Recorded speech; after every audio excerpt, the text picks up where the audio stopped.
अस्सलामुअलैकुम। Test number 11 हमने discuss करना है। और ये टेस्ट जिस टॉपिक के बारे में है वो टॉपिक है कि अगर हम एक करंट कैरिंग कंडक्टर को मैग्नेटिक फील्ड में रखते हैं या एक चार्ज पार्टिकल को मैग्नेटिक फील्ड में प्रोजेक्ट करते हैं तो वो किस किस्म का बिहेवियर शो करेंगे। ठीक हो गया। तो देखें, फर्स्ट एमसीक्यू है हमारा। फर्स्ट एमसीक्यू के electrons are flowing away from you in a conductor. एक कंडक्टर है, उसमें इलेक्ट्रॉन्स फ्लो कर रहे हैं, आपसे अवे फ्लो कर रहे हैं, आपसे दूर जा रहे हैं। कहता है ये बताएं, then magnetic field lines with respect to you, तो आपके रिस्पेक्ट से मैग्नेटिक फील्ड लाइंस कैसी बनेगी? क्लॉकवाइज बनेगी, एंटी क्लॉकवाइज बनेगी, right and away from you या right and toward, straight and away from you या स्ट्रेट एंड टूवर्ड्स यू? देखें, सबसे पहली बात तो ये है कि हमें पता है कि मैग्नेटिक फील्ड लाइंस जो बनती हैं वो क्लोज्ड लूप्स की फॉर्म में बनती हैं, वो स्ट्रेट नहीं बनती। तो जब स्ट्रेट नहीं बनती तो आखिरी वाले दोनों ऑप्शन तो गए, ऑप्शन सी और डी तो हो ही नहीं सकते। अब पहले वाले दोनों होंगे, या तो क्लॉकवाइज बनेगी या एंटी क्लॉकवाइज बनेगी। ठीक है, तो ये चेक करते हैं जरा। देखें, सपोज करें ये कंडक्टर है और इस कंडक्टर में करंट आपसे अवे जा रहा है। अब आपसे अवे कैसे जाएगा? इन टू द पेज। अब इन टू द पेज जा रहा है तो मैंने अपना राइट हैंड रूल अप्लाई करना है और देखना है कि मैग्नेटिक फील्ड लाइंस कैसी बनेगी। तो उसके मुताबिक हम क्या करते हैं, राइट हैंड रूल के मुताबिक थंब को लेके जाते हैं करंट की डायरेक्शन में। अब करंट अवे जा रहा है तो ये थंब को मैं ले गया नीचे। अब जो कर्ल ऑफ फिंगर होगा वो आपको मैग्नेटिक फील्ड की डायरेक्शन देगा। अब आपका कर्ल ऑफ फिंगर किस डायरेक्शन में है? क्लॉकवाइज डायरेक्शन में। तो इसका मतलब है कि मैग्नेटिक फील्ड लाइंस होनी चाहिए क्लॉकवाइज। लेकिन यहाँ पे मैग्नेटिक फील्ड लाइंस जो है वो क्लॉकवाइज नहीं होगी बल्कि एंटी क्लॉकवाइज होंगी। क्यों? वजह उसकी ये है कि ये जो right hand rule left hand rules जो हैं ये है पॉजिटिव चार्जेस के लिए। अगर तो यहाँ पे पॉजिटिव चार्ज होता तो फिर तो वाकई राइट हैंड रूल के मुताबिक जो फील्ड लाइंस बनती वो क्लॉकवाइज बनती। लेकिन यहाँ पे चार्ज जो फ्लो कर रहा है वो पॉजिटिव चार्ज फ्लो नहीं कर रहा, बल्कि उसने कह दिया इलेक्ट्रॉन्स फ्लो कर रहे हैं। तो इलेक्ट्रॉन का बिहेवियर तो फिर पॉजिटिव चार्ज के ऑपोजिट होगा। अब पॉजिटिव चार्ज के लिए अगर फील्ड लाइंस क्लॉकवाइज हैं तो फिर नेगेटिव चार्ज के लिए एंटी क्लॉकवाइज होंगी। सो करेक्ट आंसर हमारा क्या बनेगा? देखें जी, करेक्ट आंसर फिर बनेगा ऑप्शन बी, एंटी क्लॉकवाइज। आगे समझ बात की? ओके जी, नेक्स्ट आ जाए सेकंड एमसीक्यू की तरफ। सेकंड एमसीक्यू में कहता है कि magnetic force on a current carrying conductor in external magnetic field becomes half of its maximum value at what angle? At what angle, कितने एंगल पे मैग्नेटिक फोर्स अपनी मैक्सिमम वैल्यू का हाफ हो जाएगी? वो एंगल हमने फाइंड करना है। देखें, हमें पता है कि कोई भी करंट कैरिंग कंडक्टर जो है उस पे जो मैग्नेटिक फोर्स एक्ट करती है उसका फार्मूला ये है, I L B sine of theta. अब जो मैक्सिमम फोर्स होती है वो मैक्सिमम फोर्स क्या होती है आपको पता ही है। मैक्सिमम फोर्स जो होगी वो होगी डेफिनेटली आई एल बी। क्यों? वजह उसकी ये है कि फोर्स मैक्सिमम तभी होगी ना जब साइन थीटा अपनी मैक्सिमम वैल्यू देगा। और साइन थीटा अपनी मैक्सिमम वैल्यू कितने पे और साइन थीटा की मैक्सिमम वैल्यू क्या होती है? इसकी मैक्सिमम वैल्यू 1 होती है। तो जब इसकी जगह 1 पुट करेंगे तो फोर्स मैक्सिमम फोर्स बनेगी और वो हो जाएगी आई एल बी। आई समझ? अब इसी इक्वेशन को उठा के इस ऊपर वाली इक्वेशन में पुट करें, 2 को उठा के 1 में पुट करें तो 1 क्या बन जाएगी? 1 ये बनेगी। फिर F is equal to F maximum sine of theta. ठीक हो गया। अब हमारा क्वेश्चन देखें क्या है। ये वो इक्वेशन बन गई जिसको यूज करके हमने इस क्वेश्चन का आंसर देना है। क्वेश्चन हमारा ये कहता है बताएं कितने एंगल पे फोर्स अपनी मैक्सिमम वैल्यू का हाफ हो जाएगी। यानी हमारी इंस्टेंटेनियस फोर्स जो है वो मैक्सिमम फोर्स का हाफ हो रही है। तो मैं इंस्टेंटेनियस फोर्स की जगह क्या लिखूंगा? F maximum by 2। जबकि राइट हैंड साइड पे तो है ही F maximum sine of theta. अब जरा देखें, एफ मैक्सिमम कैंसल आउट हो जाएंगे तो साइन थीटा इक्वल टू 1/2। तो थीटा क्या बनेगा? थीटा बनेगा साइन इनवर्स ऑफ 1/2। और साइन इनवर्स ऑफ 1/2 क्या होता है? साइन कितने एंगल पे 1/2 वैल्यू देता है? तो 30 डिग्री पे देता है। आगे समझ बात की? सो करेक्ट आंसर हमारा क्या बनेगा? करेक्ट आंसर इज, देखते हैं जी, correct answer is option B, 30 degree. आगे समझ बात की? ओके जी, नेक्स्ट चलते हैं हम एमसीक्यू नंबर 3 की तरफ। देखें जरा, एमसीक्यू नंबर 3 में क्या कहता है। वो कहता है कि current is flowing through a conductor towards left in right directed magnetic field. गौर से पढ़िएगा, current is flowing through a conductor towards left in a right directed magnetic field. क्या मतलब? मतलब यह है कि करंट लेफ्ट की तरफ जा रहा है और मैग्नेटिक फील्ड टुवर्ड्स राइट है। तो कितना एंगल हो गया करंट और मैग्नेटिक फील्ड के दरमियान? 180 डिग्री। तो conductor will start moving. Conductor किस डायरेक्शन में फिर मूव करेगा? जाहिर है कंडक्टर उसी डायरेक्शन में मूव करेगा ना जिस डायरेक्शन में कंडक्टर पे फोर्स लगेगी। तो कंडक्टर पे किस डायरेक्शन में फोर्स लगेगी? तो जवाब है कंडक्टर पे किसी डायरेक्शन में फोर्स नहीं लगेगी। क्यों? क्योंकि जब यहाँ पे उसने बता दिया है, गौर से देखें, दोबारा इसको पढ़ें, करंट किस डायरेक्शन में फ्लो कर रहा है, करंट फ्लो कर रहा है टुवर्ड्स लेफ्ट, और मैग्नेटिक फील्ड की क्या डायरेक्शन है, टुवर्ड्स राइट। तो एंगल कितना बन गया करंट और मैग्नेटिक फील्ड के दरमियान, 180 डिग्री। तो जब एंगल 180 डिग्री है तो अगेन ये फार्मूला जरा देख लें, यही वाला फार्मूला, इस फार्मूला में जब आप पुट करेंगे साइन की जगह 180, तो साइन 180 तो जीरो होता है, तो फोर्स कितनी हो जाएगी, फोर्स भी हो जाएगी जीरो। तो जब कोई फोर्स एक्ट नहीं कर रही तो कंडक्टर मूव ही नहीं करेगा। आई समझ? तो इसका मतलब है conductor will move nowhere, nowhere, option D. ठीक हो गया? ओके जी, नेक्स्ट चलते हैं एमसीक्यू नंबर 4 की तरफ। एमसीक्यू नंबर 4 है, कहते हैं कि 0.5 मीटर एक वायर की लेंथ है दैट इज स्ट्रेच्ड हॉरिजॉन्टली, और करंट उसमें फ्लो कर रहा है कितना, 10 एम्पेयर्स का, किस डायरेक्शन में, ईस्ट से वेस्ट की तरफ, और मैग्नेटिक फील्ड की स्ट्रेंथ कितनी है, 0.1 टेस्ला, और किस डायरेक्शन में मैग्नेटिक फील्ड, वर्टिकली डाउनवर्ड्स। कहता है आप ये बताएं कि मैग्नीट्यूड और डायरेक्शन क्या होगा मैग्नेटिक फोर्स का, वो मैग्नेटिक फोर्स जो इस कंडक्टर पे एक्ट करेगी उसका मैग्नीट्यूड और उसकी डायरेक्शन क्या होगी। तो देखते हैं जरा इसको, देखें जी, ये देखें, यहां है इस डायरेक्शन में नॉर्थ, साउथ, इस डायरेक्शन में है ईस्ट, और इस डायरेक्शन में है वेस्ट। अब यहाँ पे एक वायर है जो हॉरिजॉन्टली स्ट्रेच हुई हुई है लाइक दिस, इस तरीके से, ये एक वायर है। ठीक हो गया? अब इस वायर की लेंथ हमें बताई हुई है, एक दफा फिर देख लेते हैं जरा एमसीक्यू में जो डाटा में गिवन है उसके अकॉर्डिंग सॉल्व करते हैं। वायर की लेंथ हमें बता दी है 0.5 मीटर्स, 0.5 मीटर वायर की लेंथ है।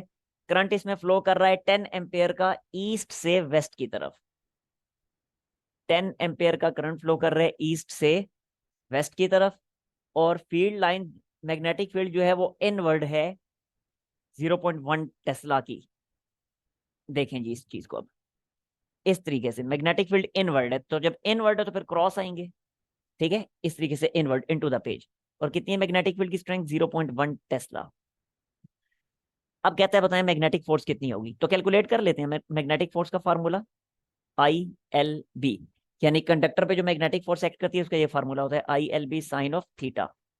और थीटा यहाँ पे 90 डिग्री हो जाएगा क्योंकि करंट उसने कहा है कि ईस्ट से वेस्ट की तरफ फ्लो कर रहे हैं, मैग्नेटिक फील्ड इनवर्ड है ऐसे, तो एंगल 90 हो जाएगा ना, और साइन 91 हो जाएगा। तो बाकी वैल्यूज पुट कर दें, करंट कितना है 10 एम्पेयर, लेंथ कितनी है कंडक्टर की वो उसने बताई हुई है कितनी है 0.5 मीटर्स, तो ये लिख दिया 0.5 मीटर्स, मल्टीप्लाई मैग्नेटिक फील्ड की स्ट्रेंथ उसने बताई है 0.1 टेस्ला, और साइन 90 डेफिनेटली 1 हो जाएगा। तो आंसर कितना बनेगा, देखें 10 को 0.1 से मल्टीप्लाई करें तो आंसर 1 आएगा, 1 को 0.5 से मल्टीप्लाई करें तो 0.5।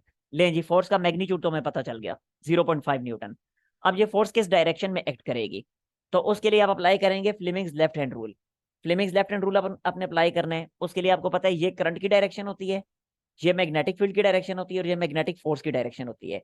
अब आपने क्या करना है, आपने इस फिंगर को लेके जाना है करंट की डायरेक्शन में, तो ये फिंगर चलेगी करंट की डायरेक्शन में। आपने इस फिंगर को लेके जाना है मैग्नेटिक फील्ड की डायरेक्शन में, तो मैग्नेटिक फील्ड किधर है, इनवर्ड, तो इसे मैं ले गया इनवर्ड ऐसे।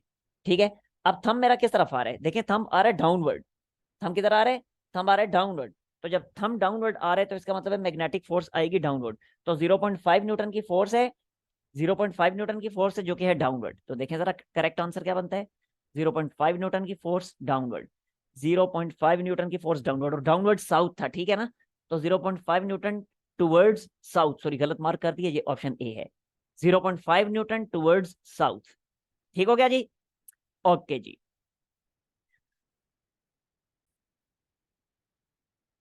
नेक्स्ट चलते हैं हम एमसीक्यू नंबर 5 की तरफ। देखिए एमसीक्यू नंबर 5 में क्या कहते हैं, a conductor conducting circular loop of radius r carries a current I. It is placed in uniform magnetic field B such that magnetic field is perpendicular to the plane of the loop. The magnetic force acting on the loop will be. तो कितनी magnetic force होगी, देखें जरा इसको solve करें।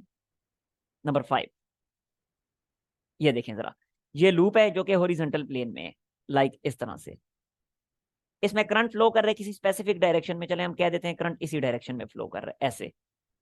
ठीक है, ये करंट के फ्लो की डायरेक्शन होगी, like this and like this. इस तरीके से करंट इसमें फ्लो कर रहे मुसलसल। कह रहे मैग्नेटिक फील्ड जो है वो इनवर्ड है, आई थिंक सो इनवर्ड ही बताया, let me check it again. A conducting loop it is placed in uniform magnetic field that is perpendicular to the plane। Perpendicular inward भी हो सकती है, आउटवर्ड भी हो सकती है, हम इनवर्ड ही ले लेते हैं, इससे कोई फर्क नहीं पड़ता। तो लें जी, क्रॉस लगा दिए, क्रॉस का मतलब है कि मैग्नेटिक फील्ड जो है वो इनवर्ड है। ठीक है, इस तरीके से इनवर्ड मैग्नेटिक फील्ड है। कहते हैं ये बताएं कि ये किस डायरेक्शन में ये लूप जो है वो मूव करेगी। यानी इस पे आपसे ये पूछा हुआ है कि इस पे मैग्नेटिक फोर्स किस डायरेक्शन में लगेगी। The magnetic force acting on the loop is, sorry direction नहीं पूछी, मैग्नेटिक फोर्स का मैग्नीट्यूड पूछा हुआ है। तो क्या होगा मैग्नेटिक फोर्स का मैग्नीट्यूड। अब जरा देखें आप लोगों ने मिस्टेक क्या करनी है, मैं अब सही आंसर बाद में बताऊंगा, पहले मैं बताता हूँ आप लोग मिस्टेक कर रहे होगे। आप लोग ये कहोगे कि कोई भी कंडक्टर जब मैग्नेटिक फील्ड में रखा जाता है तो उस पे इतनी फोर्स एक्ट करती है, I L B sine theta. फिर आपने कहना है कि साइन थीटा, थीटा तो 90 डिग्री बन रहा है क्योंकि करंट की डायरेक्शन हर जगह पे मैग्नेटिक फील्ड के परपेंडिकुलर है, एंगल 90 हो जाएगा, साइन 91 हो जाएगा। बाकी आपने कह देना करंट ऐसे ही आ गया, लेंथ कितनी है इसकी, जरा इसका रेडियस बताए हुए आर, तो इसकी लेंथ कितनी हो जाएगी, इसका सरकमफेरेंस 2 पाई आर बी। और आप लोगों ने इस वाले ऑप्शन को मार्क कर देना है, जो कि सरासर गलत है, दिस इज रॉन्ग, नो, ये आंसर नहीं होगा इसका। वजह जरा गौर से देखें, इस जगह पे करंट की डायरेक्शन क्या है, करंट है उस डायरेक्शन में यानी राइट साइड पे। अगर मैं लेफ्ट हैंड रूल अप्लाई करता हूं तो लेफ्ट हैंड रूल के मुताबिक डेफिनेटली ये करंट की डायरेक्शन है, ये मैग्नेटिक फील्ड की डायरेक्शन है। तो इसको मैग्नेटिक फील्ड की डायरेक्शन में लेगा तो मेरा थंब किधर जा रहा है, इसका मतलब है इस जगह पे फोर्स लग रही है अपवर्ड, इस जगह पे फोर्स किधर लग रही है, इधर फोर्स लग रही है अपवर्ड। ठीक हो गया। अब जरा यहाँ पे देखिएगा, यहाँ पे फोर्स किधर लगेगी, अगेन करंट की डायरेक्शन है, तो ये करंट वाली फिंगर है, मिडिल फिंगर करंट वाली है, तो इसको करंट की डायरेक्शन में लेगा। ये इंडेक्स फिंगर जो है इसको मैग्नेटिक फील्ड की डायरेक्शन में ले आया, तो अब मेरा थंब किधर आ रहा है, देखें जरा गौर से, थंब मेरा आ रहा है डाउनवर्ड, तो इसका मतलब है नीचे वाले एंड पे फोर्स लगेगी डाउनवर्ड। अब जरा गौर से देखें तो ये दोनों फोर्सेज एक दूसरे के इफेक्ट को कैंसल आउट कर रही हैं। इसी तरह अगर आप इसके रिस्पेक्ट से देखें, इस पे अगर आप अप्लाई करें अगेन लेफ्ट हैंड रूल इस वाले पॉइंट पे, तो देखें जरा मैग्नेटिक फोर्स किधर लग रही है, मैग्नेटिक फोर्स लगेगी उस डायरेक्शन में, खुद अप्लाई करके आप देख लीजिएगा। यहाँ पे मैग्नेटिक फोर्स लगेगी इस डायरेक्शन में, इस वाली जगह पे मैग्नेटिक फोर्स लगेगी इस डायरेक्शन में। तो अगेन ये दोनों मैग्नेटिक फोर्सेस भी एक दूसरे के इफेक्ट को कैंसल आउट करेंगी, तो ओवरऑल कोई फोर्स एक्ट इस पे नहीं करेगी, ओवरऑल जीरो फोर्स एक्ट करेगी, ये किसी डायरेक्शन में लूप मूव नहीं करेगी। समझ आई बात की। तो no force acts on this loop, so zero force, correct answer is option D. समझ आ गई ना बात की। ओके जी, नेक्स्ट आ जाते हैं हम एमसीक्यू नंबर 6 की तरफ। एमसीक्यू नंबर 6 में कहता है कि अ current carrying semicircular wire, फिर वैसे ही एमसीक्यू है लेकिन इस दफा जो वायर है वो कंप्लीट लूप की फॉर्म में नहीं है बल्कि सेमी सर्कल की फॉर्म में है, आधी लूप है, और रेडियस इसका वही आर है। तो a current carrying semicircular wire of radius R having current I towards right placed in the horizontal plane, यानी करंट जो राइट साइड पे फ्लो कर रहा है, मैग्नेटिक फील्ड अगेन डाउनवर्ड है, कहता है मैग्नीट्यूड और डायरेक्शन बताएं फोर्स का।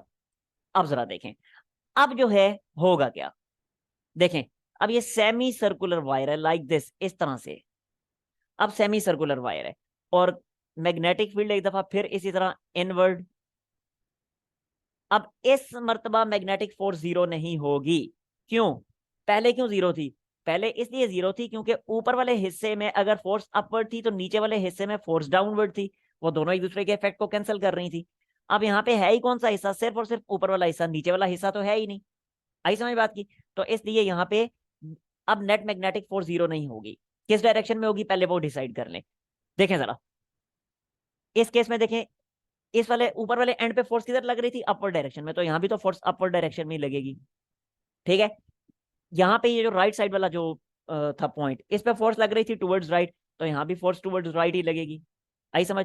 इसी तरह यहाँ पे देखें जरा, लेफ्ट साइड वाला जो था उस पे फोर्स लग रही थी टुवर्ड्स लेफ्ट, तो यहाँ भी फोर्स टुवर्ड्स लेफ्ट ही लगेगी। तो अगेन देखें ये लेफ्ट वाली फोर्स और राइट वाली फोर्स एक दूसरे के इफेक्ट को कैंसल आउट कर देंगी। तो जब ये कैंसल आउट करेंगे तो नेट फोर्स किस डायरेक्शन में होगी, नेट फोर्स अपवर्ड डायरेक्शन में होगी, तो लिहाजा अब लूप जो है वो अपवर्ड ड्रैग होनी शुरू हो जाएगी। ठीक है, तो पहले तो मैं फोर्स की डायरेक्शन बता देता हूँ, फोर्स जो है वो लगेगी अपवर्ड डायरेक्शन में। फोर्स की डायरेक्शन तो हमें पता चल गई, यानी टुवर्ड्स नॉर्थ, सीधी सी बात है, नॉर्थ रखा था ना हमने इधर, तो टुवर्ड्स नॉर्थ ये फोर्स एक्ट कर रही है। अच्छा अब जरा देखें, फोर्स की डायरेक्शन तो हमें पता चल गई, अब हम ये देख लेते हैं कि इस फोर्स का मैग्नीट्यूड कितना होगा। तो देखें, अब ये वाला फार्मूला आप अप्लाई करेंगे। ऊपर वाले एमसीक्यू में मैंने आपको बताया, तो ऊपर वाले एमसीक्यू में उस फार्मूले से आपने फोर्स निकाली थी, वो गलत थी। क्यों? क्योंकि वहां पे नेट फोर्स ही जीरो थी, वो सारी फोर्सेज एक दूसरे के इफेक्ट को कैंसिल आउट कर रही थी। लेकिन अब यहाँ पे नेट फोर्स जीरो नहीं है, बल्कि नेट फोर्स अपवर्ड डायरेक्शन में है। तो अब ये फार्मूला अप्लाई होगा। तो मैं ये फार्मूला अप्लाई कर देता हूँ। F is equal to I L D और साइन थीटा, एंगल तो 90 है ना।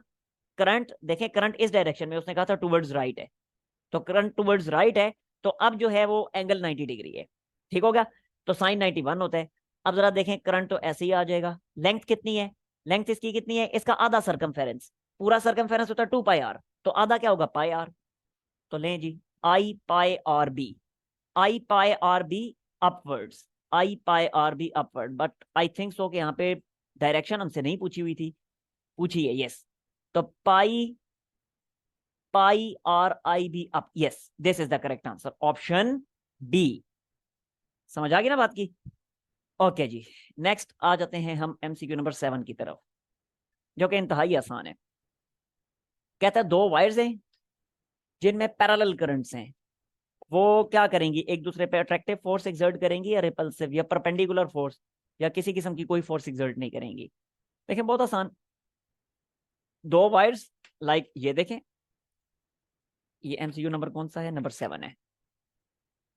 देखें, ये वायर है, इसमें भी करंट अपवर्ड है, ये वाली वायर है, इसमें भी करंट अपवर्ड है। अब इन दोनों वायर्स को जरा देखिए। पहले इस वाली वायर पे मैं राइट हैंड रूल अप्लाई करता हूँ। तो जब राइट हैंड रूल में अप्लाई करूँ, क्योंकि मैं क्या फाइंड कर रहा हूँ? क्योंकि मैं डायरेक्शन फाइंड कर रहा हूँ मैग्नेटिक फोर्स की। तो जरा गौर से देखिएगा, मैं क्या करूंगा? थंब को ले जाऊंगा इस वाली वायर के लिए, पहले थंब को ले जाऊंगा करंट की डायरेक्शन में। अब मेरी फिंगर्स किस डायरेक्शन में कर्ल हो रही हैं? तो जरा देखें, फिंगर्स कर्ल हो रही हैं इनवर्ड, यानी ये जो दरमियान वाला पोर्शन है उसमें मैग्नेटिक फील्ड किधर होगी? इनवर्ड होगी, ऐसे, इस वाली वायर की वजह से। ठीक है? अब जरा इस वाली वायर को देखें। इस वाली वायर पे अगर मैं राइट हैंड रूल अप्लाई करता हूं, तो ये मैंने थंब को रखा करंट की डायरेक्शन में। अब मैग्नेटिक फील्ड लाइंस किधर है? इस जो है सेंट्रल पोर्शन में, आउटवर्ड, क्योंकि मेरी फिंगर्स आउटवर्ड आ रही हैं। तो लें जी, ये सेंट्रल पोर्शन में अब मैग्नेटिक फील्ड लाइंस आ रही हैं आउटवर्ड, तो मैंने डॉट लगा दिए। अब जरा गौर से देखें कि ये जो सेंट्रल पोर्शन है, इस सेंट्रल पोर्शन में इस वाली वायर की वजह से मैग्नेटिक फील्ड लाइंस इनवर्ड है, इस वाली वायर की वजह से मैग्नेटिक फील्ड लाइंस जो आउटवर्ड हैं। तो सेंट्रल पोर्शन में दोनों मैग्नेटिक फील्ड लाइंस एक दूसरे के इफेक्ट को कैंसिल करेंगी, तो सेंट्रल पोर्शन में फील्ड जो है वो बहुत वीक हो जाएगी। जबकि जो साइडों वाला पोर्शन है, इस साइडों वाले पोर्शन में तो फील्ड कैंसिल आउट नहीं हो रही, यहाँ तो नॉर्मल फील्ड रहेगी। ठीक है? तो नतीजा क्या होगा? सेंट्रल पोर्शन में फील्ड वीक हो चुकी है, साइडों वाले पोर्शन में फील्ड जो है वो स्ट्रॉन्ग है, यानी जैसी होनी चाहिए थी वैसी की वैसी है। तो वो क्या करेंगी? वो स्ट्रॉन्ग फील्ड क्या करेंगी? वो स्ट्रॉन्ग फील्ड इन दोनों की दोनों वायर्स को पुश करेंगी वीक फील्ड वाले पोर्शन की तरफ। तो हमें ऐसा फील होगा कि दोनों वायर्स एक दूसरे को अट्रैक्ट कर रही हैं। आई समझ बात की? तो ये दोनों एक दूसरे को अट्रैक्ट करेंगी, इसीलिए हम कहते हैं कि parallel currents attract each other. जबकि एंटी पैरेलल करंट्स क्या करते हैं? वो एक दूसरे को रिपेल करते हैं। किस तरह? उस चीज को भी अब यहीं पे समझ लें। फॉर एग्जाम्पल, इस डायरेक्शन में है करंट और दूसरी वायर में इस डायरेक्शन में है करंट। अब जरा गौर से देखें, इस वाली वायर पे अगर मैं राइट हैंड रूल अप्लाई करता हूं, तो जब राइट हैंड रूल इस वाली वायर पे मैं अप्लाई करूंगा, इस वाली वायर पे, तो ये करंट की डायरेक्शन में थंब को रखा, मैग्नेटिक फील्ड लाइंस किधर है? इनवर्ड। ठीक है? मैग्नेटिक फील्ड लाइंस हो गई इनवर्ड, तो लिहाजा ये मैंने यहाँ पे लगा दिए क्रॉस, ऐसे। अब जरा अब जरा इस वाली वायर पे मैं again right hand rule apply करता हूँ। तो अब जरा गौर से देखें, फिर अब थंब मैंने रखा इस डायरेक्शन में, करंट की डायरेक्शन में, और अब मेरी फिंगर्स किधर जा रही हैं? एक दफा फिर से इनवर्ड। तो फिर से इनवर्ड, तो इसका मतलब एक दफा फिर से क्रॉस। अब नतीजा क्या हुआ? नतीजा ये हुआ कि दोनों वायर्स की वजह से मैग्नेटिक फील्ड लाइंस जो बन रही हैं इंटरनल पोर्शन में, वो एक दूसरे को हेल्प आउट कर रही हैं, एक दूसरे को हेल्प आउट कर रही हैं, क्योंकि सेम डायरेक्शन में है। तो सेंट्रल पोर्शन में फील्ड हो जाएगी बहुत ज्यादा स्ट्रॉन्ग, स्ट्रॉन्ग फील्ड। जबकि साइडों वाला जो पोर्शन है उसमें तो नॉर्मल फील्ड है ना, उसमें तो फील्ड नॉर्मल है। यहाँ पे भी नॉर्मल फील्ड है, यहाँ पे भी नॉर्मल फील्ड है। तो अगेन अब क्या होगा? अगेन यही होगा कि ये स्ट्रॉन्ग फील्ड जो है, ये वाली जो स्ट्रॉन्ग फील्ड है, ये इन दोनों वायर्स को नॉर्मल फील्ड की तरफ पुश करेगी। तो ये वाली वायर इस डायरेक्शन में मूव करेगी, ये वाली इस डायरेक्शन में मूव करेगी, मींस कि एक दूसरे को रिपेल करेंगी। इसीलिए हम कहते हैं कि एंटी पैरेलल करंट्स जो है वो एक दूसरे को रिपेल करते हैं। आई समझ बात की? खैर यहाँ पे तो हमसे पैरेलल करंट्स का पूछा था, तो वो तो एक दूसरे को अट्रैक्ट करते हैं। सो हमारा करेक्ट आंसर क्या बनेगा, देख लें जरा। करेक्ट आंसर बनेगा ऑप्शन ए। ठीक हो गया जी। नेक्स्ट आ जाते हैं एमसीक्यू नंबर 8 की तरफ। एमसीक्यू नंबर 8 देखें। एमसीक्यू नंबर 8 में वो कहता है कि दो करंट कैरिंग वायर्स हैं, वो एक फोर्स एफ एक दूसरे पे एक्सर्ट कर रही हैं। अभी हमने देख लिया कि पैरेलल करंट्स एक दूसरे पे अट्रैक्टिव, पैरेलल करंट्स जो हैं वो एक दूसरे पे अट्रैक्टिव फोर्स लगाते हैं, और एंटी पैरेलल करंट्स एक दूसरे पे रिपल्सिव फोर्स लगाते हैं। भाई फोर्स तो लगाते हैं ना, जैसी भी फोर्स लगाते हैं फोर्स लगाते हैं। तो यहाँ पे वो यही कह रहा है कि दो करंट कैरिंग वायर्स हैं, वो एक दूसरे पे एक फोर्स एफ एक्सर्ट कर रही हैं। कहते हैं अगर if current is doubled in both of these wires, अगर दोनों वायर्स में करंट को डबल कर दिया जाए, तो ये बताएं कि उस फोर्स पे क्या फर्क पड़ेगा। क्या वो फोर्स सेम रहेगी, डबल हो जाएगी, 3 टाइम्स हो जाएगी, या नन ऑफ दीज। चेक कर लेते हैं क्या फर्क पड़ेगा। देखें जरा इस चीज को, एमसीक्यू नंबर 8। यस,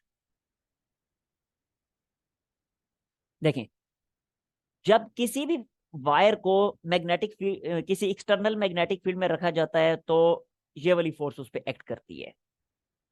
ठीक है, अब जरा गौर से देखें। एक वायर ये वाली है, इस डायरेक्शन में करंट दे रही है। दूसरी वायर ये वाली है, इस डायरेक्शन में करंट दे रही है।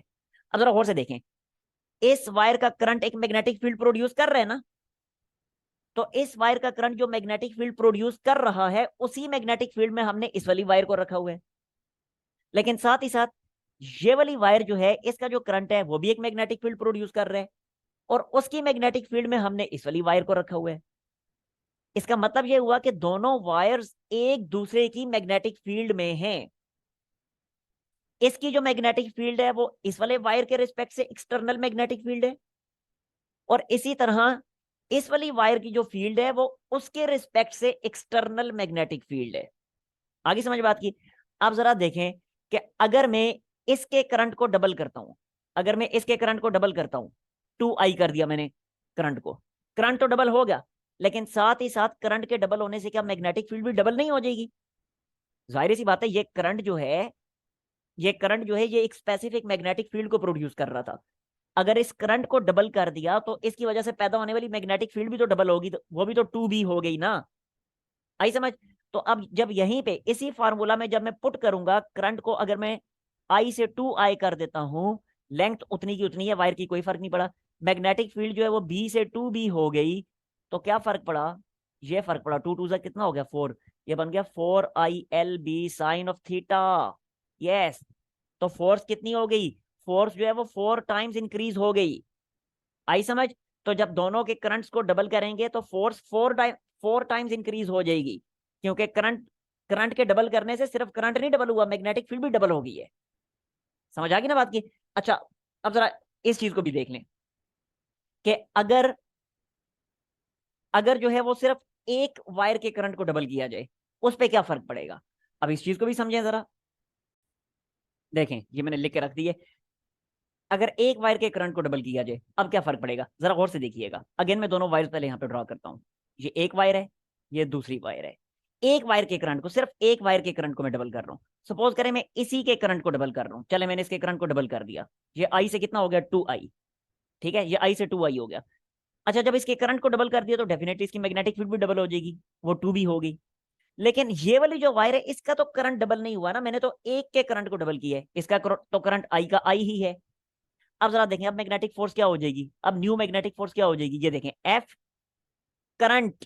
करंट कौन से वाला करंट? जिस कंडक्टर को हम डिस्कस कर रहे हैं उस कंडक्टर में फ्लो होने वाला करंट। अब मैं इस वाले कंडक्टर को अगर डिस्कस कर रहा हूं, अब किसी एक कंडक्टर को डिस्कस कर लें, या इसको डिस्कस करें या इसको डिस्कस करें। मैं सपोज कर लें इसको डिस्कस कर रहा हूं। अगर मैं इस वाले कंडक्टर को डिस्कस कर रहा हूं, तो इसका तो करंट आई का आई है, तो यहां पे तो आई आएगा। आई समझ? लेकिन ये जो फार्मूला है, इस फार्मूले में मैग्नेटिक फील्ड कौन सी होती है? मैग्नेटिक फील्ड वो होती है कि जिस मैग्नेटिक फील्ड के अंदर हमने इस कंडक्टर को रखा हुआ है। अब इस कंडक्टर को हमने किस मैग्नेटिक फील्ड में रखा हुआ है? इस कंडक्टर को हमने 2b मैग्नेटिक फील्ड के अंदर रखा हुआ है, तो यहाँ पे अब b नहीं आएगा बल्कि 2b हो जाएगा। जबकि लेंथ लेंथ तो सेम की सेम ही है, और आगे साइन थीटा ऐसे ही आ जाएगा। तो ये क्या बना? ये तो बन गया 2ILB साइन थीटा। इसका मतलब है कि अब मैग्नेटिक फोर्स क्या हुई है? अब मैग्नेटिक फोर्स डबल हुई है। समझ आई बात की?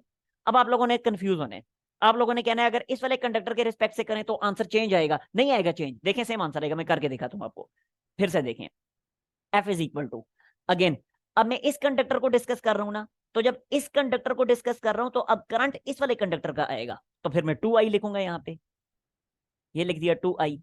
अब मैग्नेटिक मैग्नेटिक फील्ड कौन सी आएगी? Magnetic field external magnetic field आएगी, यानी जिस मैग्नेटिक फील्ड के अंदर इस कंडक्टर को रखा है। अब इस कंडक्टर को किस मैग्नेटिक फील्ड में रखा है?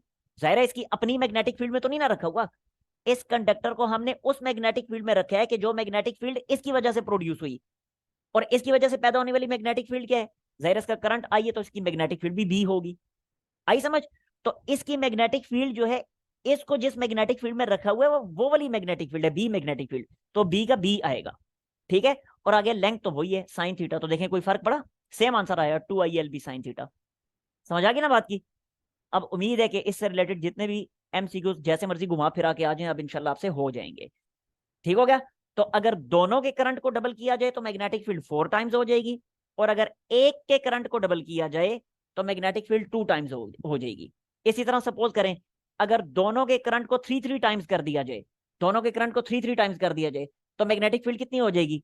जाहिर सी बात है यहाँ पे भी 3I आ जाएगा, यहाँ पे 3 भी हो जाएगा, तो वो हो जाएगी 9 टाइम्स। आई समझ? इसी तरह दोनों की सपोज कर लें कि दोनों के करंट को 4 टाइम्स कर दिया जाए, तो यहाँ भी 4 आएगा, यहाँ भी 4 आएगा, वो हो जाएगा फिर 16 टाइम्स। इसी तरह अगर एक के करंट को सपोज कर लें 4 टाइम्स कर दिया जाए, दूसरे के करंट को 3 टाइम्स कर दिया जाए, अब क्या हो जाएगा फिर? अब हो जाएगा 4 × 3 फिर 12 टाइम्स हो जाएगा, अब टू सो ऑन। आई समझ? और यहां पे भी इसी तरह देख लें, अगर एक के करंट को डबल किया तो फोर्स कितनी होगी? 2 टाइम्स। अगर एक के करंट को 3 टाइम्स किया तो फोर्स 3 टाइम्स, करंट को 4 टाइम्स किया, एक के करंट को 4 टाइम्स किया तो force 4 times, up to so on. समझ आ गई ना बात की? तो खैर यहाँ पे हमारा जो MCQ था वो ये था कि दोनों के करंट को डबल कर दिया तो मैग्नेटिक फोर्स कितनी हो गई है? 4 टाइम्स। तो करेक्ट आंसर क्या बना हमारा? देख लीजिए, करेक्ट आंसर हमारा बन जाएगा, नन ऑफ दीज है ही नहीं यहाँ पे, ऑप्शन डी। क्लियर हो गया? ओके जी, नेक्स्ट चलते हैं MCQ नंबर 9 की तरफ। MCQ नंबर 9 देखें जरा। कहता है two oppositely current carrying wires, two oppositely current carrying wires exert a repulsive force F on each other. दो ऑपोजिटली करंट कैरिंग वायर्स हैं, एक फोर्स F एक दूसरे पे एक्सर्ट कर रही हैं। If the current is reversed in one of the wires keeping the magnitude constant then the magnetic force becomes. भाई जाहिर सी बात है, दोनों के करंट के साथ कोई छेड़छाड़ नहीं की, दोनों का करंट जैसा था वैसे का वैसे ही है। तो जब करंट के साथ कोई छेड़छाड़ नहीं की तो फॉर्मूला क्या है? F is equal to ILB sine of theta. तो जब करंट ही दोनों का सेम है, फोर्स तो करंट पे डिपेंड कर रही थी, लेंथ पे डिपेंड कर रही थी, मैग्नेटिक फील्ड पे डिपेंड कर रही थी, और एंगल पे डिपेंड कर रही थी। अब ना तो एंगल के साथ छेड़छाड़ की, ना मैग्नेटिक फील्ड के साथ छेड़छाड़ की, ना करंट के मैग्नीट्यूड के साथ छेड़छाड़ की, सिर्फ करंट की डायरेक्शन को रिवर्स की है। तो करंट का मैग्नीट्यूड भी नहीं छेड़ा, मैग्नेटिक फील्ड को भी नहीं छेड़ा, एंगल को भी नहीं छेड़ा, लेंथ को भी नहीं छेड़ा, तो इसका मतलब है मैग्नेटिक फोर्स का मैग्नीट्यूड कांस्टेंट रहेगा। आई समझ? तो सेम मैग्नेटिक फोर्स F। हाँ अलबत्ता डायरेक्शन जरूर रिवर्स हो, फोर्स की डायरेक्शन जरूर रिवर्स हो जाएगी। अगर फोर्स पहले अट्रैक्टिव थी तो अब रिपल्सिव हो जाएगी, पहले अगर रिपल्सिव थी तो अब अट्रैक्टिव हो जाएगी। समझ आ गई बात की? ओके जी, नेक्स्ट आ जाते हैं MCQ नंबर 10 की तरफ। देखें, कहता है कि an electric charge Q moves with constant velocity parallel to magnetic field. तो फोर्स कितनी उस पर एक्ट करेगी? कोई फोर्स एक्ट नहीं करेगी, जीरो फोर्स एक्ट करेगी। क्यों? देखें जरा, बिल्कुल क्लियर है ना? ये फार्मूला है हमारे पास कि जब भी कोई चार्ज पार्टिकल किसी मैग्नेटिक फील्ड में प्रोजेक्ट किया जाता है तो उस पर इतनी फोर्स एक्ट करती है, QV sine of theta. Theta क्या एंगल है? थीटा एंगल होता है वेलोसिटी और मैग्नेटिक फील्ड के दरमियान। अब वो खुद कह रहे हैं कि उसको मैग्नेटिक फील्ड के पैरेलल प्रोजेक्ट किया गया है, तो एंगल कितना हो जाएगा? जीरो, और sine zero, sine zero zero, तो मैग्नेटिक फोर्स क्या बन जाएगी? जीरो। सो करेक्ट आंसर क्या बना? Correct answer is option A. ठीक हो गया जी? आगे समझ बात की? ओके जी, नेक्स्ट MCQ नंबर 11 की तरफ आते हैं हम। देखें जरा, कहते हैं कि proton, electron, neutron, alpha particle are projected perpendicularly in the same magnetic field with same kinetic energy. Which particle deflects more, कौन सा पार्टिकल सबसे ज्यादा डिफ्लेक्ट करेगा। अच्छा देखिए, न्यूट्रॉन तो डिफ्लेक्ट करेगा ही नहीं ना, उसको तो गिनती से ही निकाल दें, क्योंकि न्यूट्रॉन न्यूट्रॉन पे कोई चार्ज नहीं होता। तो जब न्यूट्रॉन पे चार्ज नहीं होता तो इसका मतलब है न्यूट्रॉन पे किसी किस्म की कोई मैग्नेटिक फोर्स भी एक्ट नहीं करेगी। तो न्यूट्रॉन तो गया। बाकी बचे proton, electron and alpha particle. इन तीनों पे चार्ज होता है, लिहाजा ये तो डिफ्लेक्ट करेंगे, इन पे तो मैग्नेटिक फोर्स एक्ट करेगी करेगी। अब हमने ये बताना है कि तीनों में से कौन ज्यादा डिफ्लेक्ट करेगा। देखें, बड़ी सीधी सी बात है, डिफ्लेक्शन सबसे ज्यादा उसकी होगी जिसका रेडियस सबसे छोटा होगा। कैसे, इस चीज को जरा समझिएगा पहले। ये देखें, अब एग्जाम्पल, यहां से एक पार्टिकल ऐसे आया और ऐसे निकल गया, दूसरा पार्टिकल ये आया और उसने बड़ा सर्कल बनाया। बड़ा सर्कल बनाया मीन्स कि उसका रेडियस ज्यादा है, उसका रेडियस बड़ा है। अब आपके सामने इन दोनों में से कौन सा वाला पार्टिकल, इसे मैं ए का नाम दे देता हूं, इसे बी का, तो कौन सा पार्टिकल ज्यादा डिफ्लेक्ट हुआ, ए या बी। डेफिनेटली ए। ऐसे ही है ना, ए की डिफ्लेक्शन ज्यादा है। अच्छा, जब ए की डिफ्लेक्शन ज्यादा है तो जरा गौर से देखें ए का रेडियस कितना बन रहा है, बहुत छोटा सा रेडियस बन रहा है, इतना सा, इतना सा। ये ए का रेडियस है। ऐसे ही है, जबकि बी का रेडियस देखें, बी का रेडियस कितना बड़ा बन रहा है, इतना बड़ा, ये। ऐसे ही है, तो इसका मतलब है कि जिसका रेडियस कम है उसकी डिफ्लेक्शन ज्यादा है। तो that's why I can say कि डिफ्लेक्शन जो है, deflection, it is inversely proportional to radius. ये रेडियस के इनवर्सली प्रोपोर्शनल है। रेडियस अगर बड़ा है तो डिफ्लेक्शन कम है, रेडियस छोटा है तो डिफ्लेक्शन ज्यादा है। अब जब भी आपसे कोई पूछे कि कौन सा पार्टिकल ज्यादा डिफ्लेक्ट हो रहा है, तो आपने देखना है कि किसका रेडियस छोटा है। जिसका रेडियस छोटा है उसकी डिफ्लेक्शन ज्यादा है। आगे नहीं समझ बात की। ओके, अब हम आते हैं दोबारा एमसीक्यू की तरफ। देखें, हम एमसीक्यू की स्टेटमेंट एक दफा फिर से पढ़ें, देखते हैं क्या क्या इसने डाटा में दिया हुआ है। कहता है कि electron, proton, neutron, alpha particle, इनको प्रोजेक्ट किया गया है परपेंडिकुलरली। परपेंडिकुलरली तो इसका मतलब है एंगल तो 90 डिग्री हो गया, वो बात तो खत्म होगी। अच्छा, परपेंडिकुलरली प्रोजेक्ट किया गया है किसमें, इन the same magnetic field. In the same magnetic field, magnetic field same है और सेम काइनेटिक एनर्जी, ये दो चीजें। सेम मैग्नेटिक फील्ड में प्रोजेक्ट किया गया है, सेम काइनेटिक एनर्जी के साथ प्रोजेक्ट किया गया है। अब इसका मतलब यह हुआ कि हमने रेडियस को रिलेट करना है काइनेटिक एनर्जी के साथ, क्योंकि डिफ्लेक्शन हमने रेडियस की टर्म में जो है वो डिफाइन करनी है ना, अभी तो आपको समझाया। रेडियस डिफ्लेक्शन हमने रेडियस की टर्म में डिफाइन करनी है, और काइनेटिक एनर्जी के बारे में बता दिया, सेम काइनेटिक एनर्जी है। तो इसका मतलब है रेडियस को काइनेटिक एनर्जी के साथ हमने करना है रिलेट। कैसे रिलेट करेंगे, अब उसके लिए हम करते हैं यहाँ पे छोटी सी एक डेरिवेशन। देखिएगा जरा इस चीज को। ये एमसीक्यू नंबर कौन सा है, एमसीक्यू नंबर 11 है आई थिंक। देखें जरा, सबसे पहले देखें कि यहाँ पे डिफ्लेक्शन करवाने वाली कौन सी फोर्स है, मैग्नेटिक फोर्स है। मैग्नेटिक फोर्स डिफ्लेक्ट करवा रही है, तो इसका मतलब है मैग्नेटिक फोर्स ही सेंट्रीपिटल फोर्स भी प्रोवाइड कर रही है। तो इसका मतलब है कि सेंट्रीपिटल फोर्स और मैग्नेटिक फोर्स ये दोनों के दोनों आपस में इक्वल हो गई हैं। अब सेंट्रीपिटल फोर्स क्या होती है, वो होती है M V square divided by R, और मैग्नेटिक फोर्स होती है क्यू वी भी। साइन थीटा भी है, लेकिन साइन थीटा, थीटा यहाँ पे उसने बताया हुआ ना 90 है। परपेंडिकुलरली प्रोजेक्ट किया गया तो थीटा तो 90 हो गया, और साइन 91 होता है, तो इसलिए लिखने की जरूरत नहीं है। अब जरा फर्दर देखें, ये वेलोसिटी और इसका स्क्वायर कैंसिल, बाकी एम वी बाई आर। अब हमने रेडियस को सेपरेट करना है, क्योंकि डिफ्लेक्शन रेडियस की टर्म में डिफाइंड है, बार बार बता रहा हूं। ठीक है, तो रेडियस को यहां से सेपरेट कर लें। रेडियस को सेपरेट करेंगे तो बाकी बचेगा M V divided by Q B. अब जरा गौर से देखें तो इस फार्मूले में अभी तक कहीं काइनेटिक एनर्जी का नामो निशान भी नहीं है। उसने हमें बताया हुआ है ना एमसीक्यू में कि काइनेटिक एनर्जी सेम है। तो जब काइनेटिक एनर्जी के बारे में इंफॉर्मेशन दी है तो फार्मूला में काइनेटिक एनर्जी होनी चाहिए, जो कि अभी तक नहीं है। तो कोई बात नहीं, काइनेटिक एनर्जी हम खुद से ले आते हैं।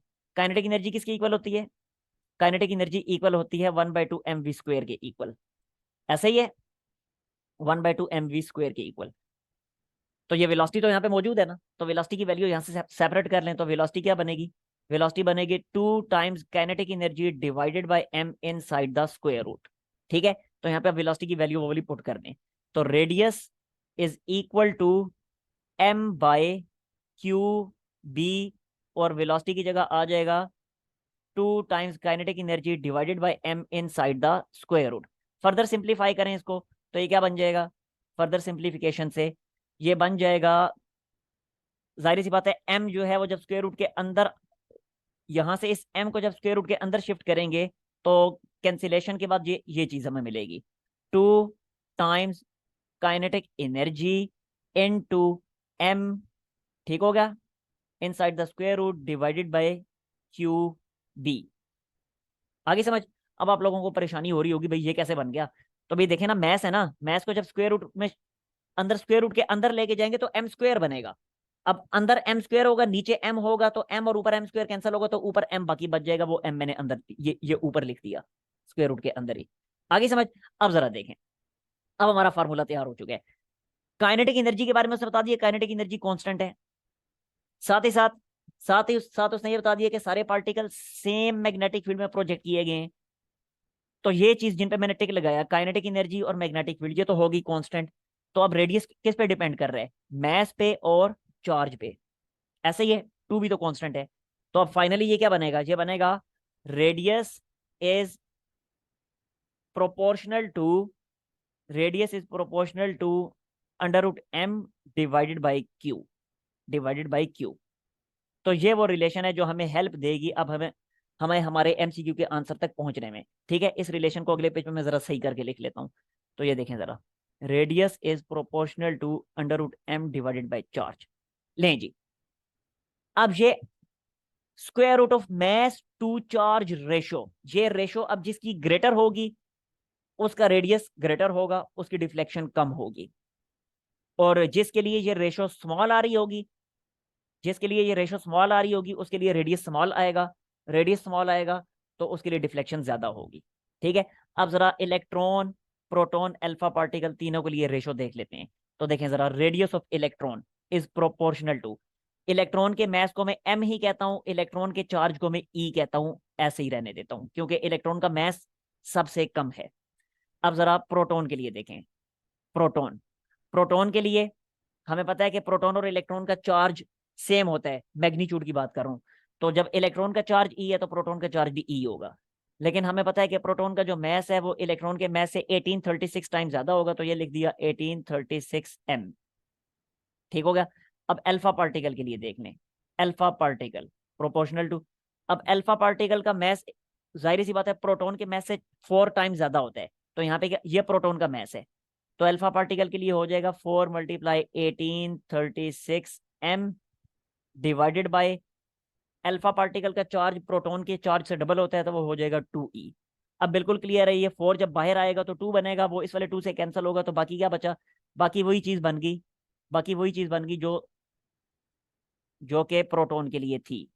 लें जी, अब जरा देखें इन चारों में से 1 2 3, चारों में से कौन से वाला फ्रैक्शन छोटा है। बिल्कुल क्लियरली दिखाई दे रहा है, चारों में ये वाला फ्रैक्शन छोटा है क्योंकि इसका डिनोमिनेटर छोटा है, बाकियों का डिनोमिनेटर बड़ा है, सॉरी न्यूमिरेटर, बाकियों का न्यूमिरेटर बड़ा है, इनके न्यूमिरेटर में 1836 आ रहा है। तो इसका मतलब है ये दोनों के दोनों फ्रैक्शन जो है ये बड़े हुए, ये वाला फ्रैक्शन छोटा हुआ। तो जब ये फ्रैक्शन छोटा हुआ तो इलेक्ट्रॉन का रेडियस छोटा हुआ, और जब इलेक्ट्रॉन का रेडियस छोटा हुआ तो इलेक्ट्रॉन की डिफ्लेक्शन ज्यादा हुई। सो सबसे ज्यादा डिफ्लेक्शन हुई इस केस में इलेक्ट्रॉन के लिए। सो करेक्ट आंसर हमारा क्या बना, करेक्ट आंसर बना ऑप्शन ए। आगे ना समझ बात की। ओके, ये देखें फर्स्ट टाइम ये कर रहे हैं इसलिए करने में टाइम लग रहा है, और मैं समझा रहा हूं इसलिए मुझे करने में टाइम लग रहा है, वरना अगर मैं खुद करूं तो ये टोटल 20-25 सेकेंड्स की गेम है। जब आपकी प्रैक्टिस हो जाएगी आपके लिए भी ऐसे ही होगा, कोई मुश्किल नहीं रहेगा आपके लिए। अब आपको मैं समझाने के लिए इतने लंबे लंबे स्टेप्स कर रहा हूं, जब आप लोगों को समझ आ जाएगी, आप लोग एमसीक्यू पेपर में परफॉर्म कर रहे होंगे तो डेफिनेटली इतने बड़े बड़े स्टेप्स आप लोग नहीं करेंगे, आप डायरेक्ट छलागे लगाएंगे। तो वहां पे करना आपके लिए बहुत आसान हो चुका होगा क्योंकि प्रैक्टिस हो चुकी होगी, कॉन्सेप्ट्स क्लियर हो चुके होंगे।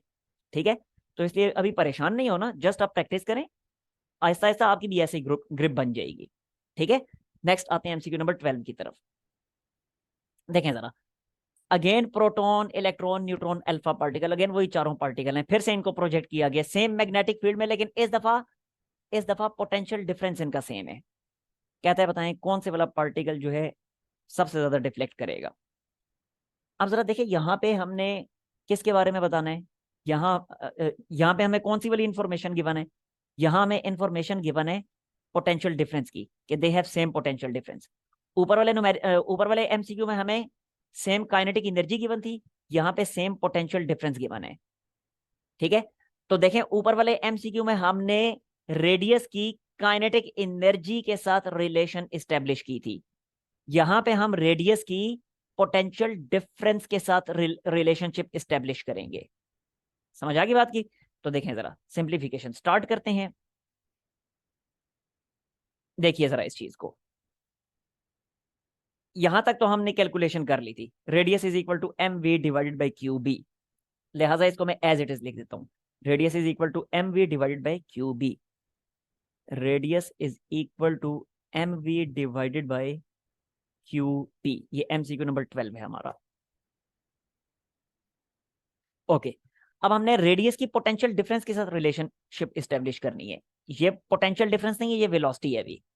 ठीक है, अब जरा देखें पोटेंशियल डिफरेंस के साथ कैसे एस्टेब्लिश करेंगे। तो बहुत आसान, देखें काइनेटिक एनर्जी किसकी इक्वल होती है, kinetic energy is equal to Q into delta V, delta V is potential difference. याद नहीं फार्मूला? अगर नहीं याद तो चैप्टर वन में हमने किया था ना कि पोटेंशियल डिफरेंस क्या होता है, पोटेंशियल डिफरेंस होता है work done per unit charge. तो यहां से वर्क क्या हो जाएगा, यहां से वर्क हो जाएगा चार्ज मल्टीप्लाई पोटेंशियल डिफरेंस, ये। और वर्क डन काइनेटिक एनर्जी के इक्वल होता है, जरा जितना वर्क करेंगे उतनी काइनेटिक एनर्जी प्रोड्यूस होगी। तो इसलिए अगले स्टेप में वर्क डन की जगह काइनेटिक एनर्जी लिख दिया, तो kinetic energy is equal to Q delta V. ये वही वाला फार्मूला है, वही सारे बेसिक कॉन्सेप्ट्स हैं।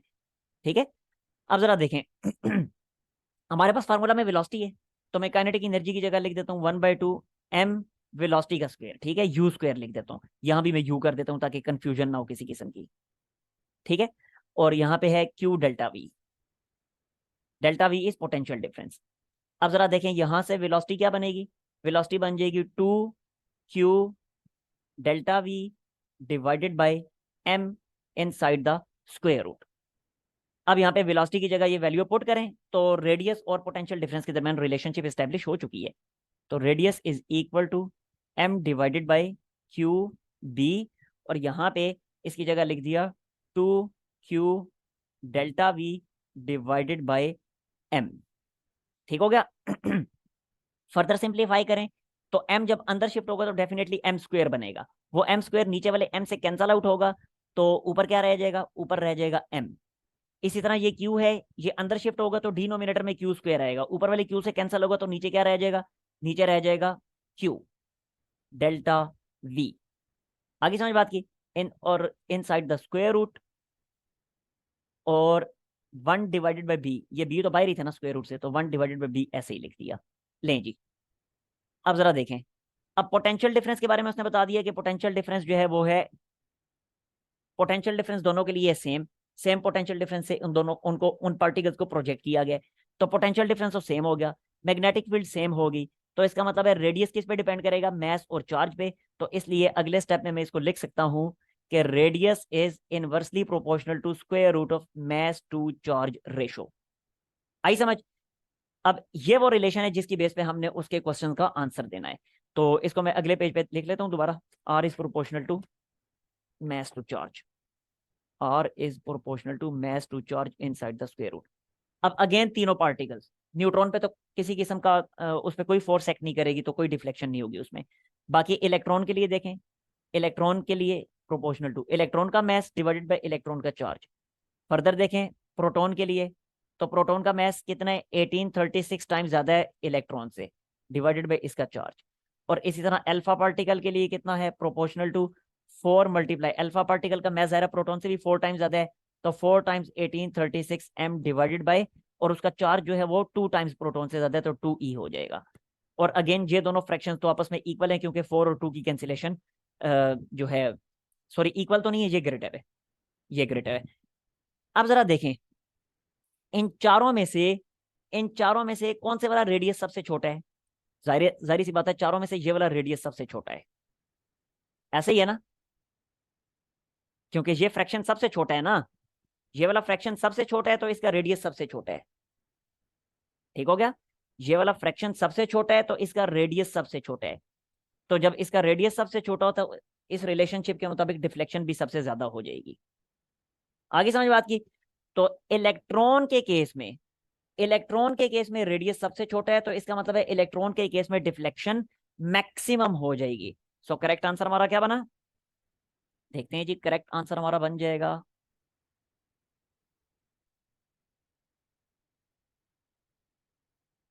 Option A. ठीक है जी। ओके जी, नेक्स्ट हम चलते हैं एमसीक्यू नंबर 13 की तरफ।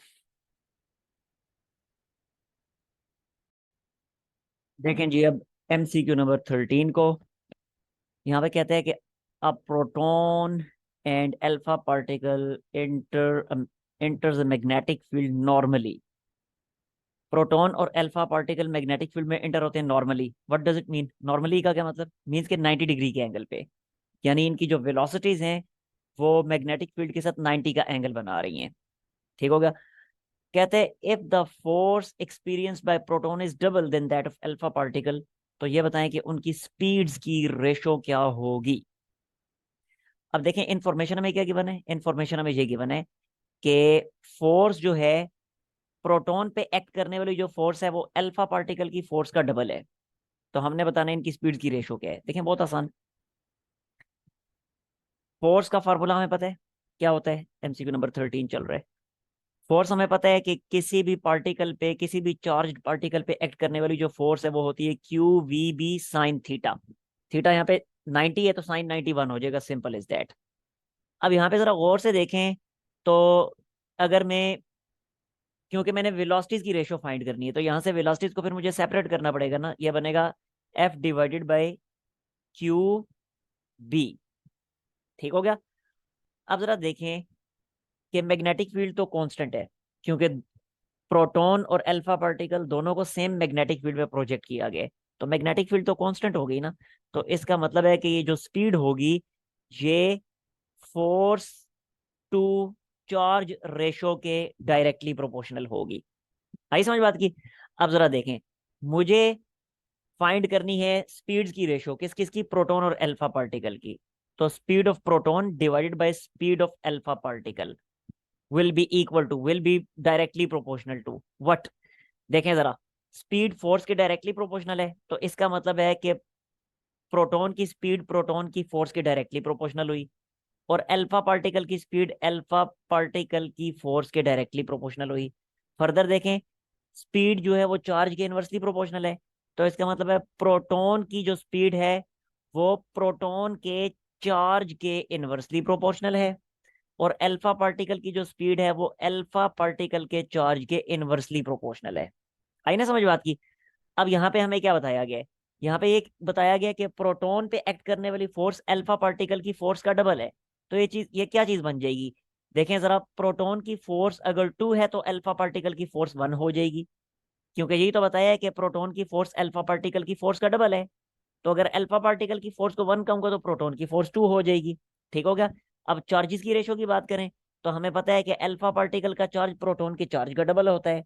प्रोटॉन का चार्ज अगर 1 है तो अल्फा पार्टिकल का चार्ज कितना होगा? अल्फा पार्टिकल का चार्ज 2 होगा, क्योंकि उसमें 2 प्रोटॉन्स होते हैं अल्फा पार्टिकल में। तो ये रेशो कितनी बन गई? रेशो बन गई 4:1। 4:1। तो ये स्पीड्स की रेशो आ गई 4:1। आई ना समझ बात की? तो देखिए करेक्ट आंसर क्या बनेगा फिर हमारा। Correct answer is 4:1, this one, option D, last वाला। आगे समझ बात की? ओके जी, नेक्स्ट आ जाते हैं एमसीक्यू नंबर 14 की तरफ। देखें 14 में कहता है कि when a moving electron enters a uniform magnetic field then which one of the following does not remain constant। कि जब एक मूविंग इलेक्ट्रॉन मैग्नेटिक फील्ड में, यूनिफॉर्म मैग्नेटिक फील्ड में इन होता है तो इनमें से कौन सी क्वांटिटी है जो कांस्टेंट नहीं रहेगी? सबसे पहली चीज देखें, स्पीड तो कांस्टेंट रहेगी। क्यों? क्योंकि स्पीड तो किसी भी पार्टिकल की तब चेंज होती है ना कि अगर कोई फोर्स स्पीड के अलोंग एक्ट कर रही हो या स्पीड के ऑपोजिट एक्ट कर रही हो, उस सूरत में स्पीड कम या ज्यादा होनी शुरू हो जाती है। लेकिन हमें तो पता है कि मैग्नेटिक फोर्स जो है वो तो स्पीड के, वेलोसिटी के परपेंडिकुलर एक्ट करती है। तो जब वेलोसिटी के परपेंडिकुलर एक्ट करती है तो वेलोसिटी के मैग्नीट्यूड में तो किसी किस्म की वेरिएशन प्रोड्यूस नहीं करेगी ना। मतलब ये चीज देखें, चलें मैं यहाँ पे आपको समझाता हूँ। लाइक इस तरह से कि अगर फॉर एग्जाम्पल हमने अपने चार्ज पार्टिकल को इस डायरेक्शन में प्रोजेक्ट किया, तो जो मैग्नेटिक फोर्स होती है वो तो स्पीड के परपेंडिकुलर एक्ट करती है इस तरह से, लाइक ऐसे। आई समझ? तो जब फोर्स, मैग्नेटिक फोर्स जब स्पीड के परपेंडिकुलर होगी, वेलोसिटी के, सॉरी, वेलोसिटी के परपेंडिकुलर होगी, तो वेलोसिटी के मैग्नीट्यूड में तो वेरिएशन प्रोड्यूस नहीं करेगी। जस्ट वेलोसिटी की डायरेक्शन को चेंज करेगी। आई समझ बात की? तो वेलोसिटी का मैग्नीट्यूड क्योंकि चेंज नहीं हो रहा, और वेलोसिटी के मैग्नीट्यूड को स्पीड कहा जाता है, तो इसका मतलब है स्पीड तो कांस्टेंट हो गई। इसका मतलब है ऑप्शन ए तो ठीक हो नहीं सकता, स्पीड तो कांस्टेंट है। नेक्स्ट देखें मोमेंटम, क्या मोमेंटम चेंज होगा? Which one of the following does not remain constant, क्या मोमेंटम चेंज होगा? यस, मोमेंटम चेंज होगा, क्योंकि मोमेंटम जो है मास और वेलोसिटी की प्रोडक्ट है। और अभी तो मैंने आपको बताया वेलोसिटी चेंज हो रही है, क्योंकि वेलोसिटी वेलोसिटी की डायरेक्शन जो चेंज हो रही है, मैग्नेटिक फोर्स वेलोसिटी के परपेंडिकुलर है, तो वेलोसिटी की डायरेक्शन तो चेंज हो रही है। तो जब वेलोसिटी की डायरेक्शन चेंज हो रही है, तो इसका मतलब है वेलोसिटी चेंज हो रही है, और जब वेलोसिटी चेंज हो रही है तो फिर मोमेंटम चेंज हो रहा है। So correct answer is option B. समझ आई बात की? अब बाकी दोनों को भी आप देख लें बेशक, काइनेटिक एनर्जी जो है वो भी कांस्टेंट रहेगी। क्यों? क्योंकि काइनेटिक एनर्जी के फॉर्मूले में जो आता है ना 1/2 mv², वो v जो है वो असल में स्पीड है। तो अब जबकि स्पीड कांस्टेंट है, अभी तो हमने कहा स्पीड कांस्टेंट है, तो जब स्पीड कांस्टेंट है तो फिर काइनेटिक एनर्जी भी कांस्टेंट हो जाएगी। समझ आ गई? इसलिए ऑप्शन सी भी ठीक नहीं हो सकता। नंबर 4 देखें, एक्सलरेशन। तो देखें, एक्सलरेशन यहाँ पे प्रोड्यूस तो हो रहा है, लेकिन यूनिफॉर्म एक्सलरेशन है। क्यों?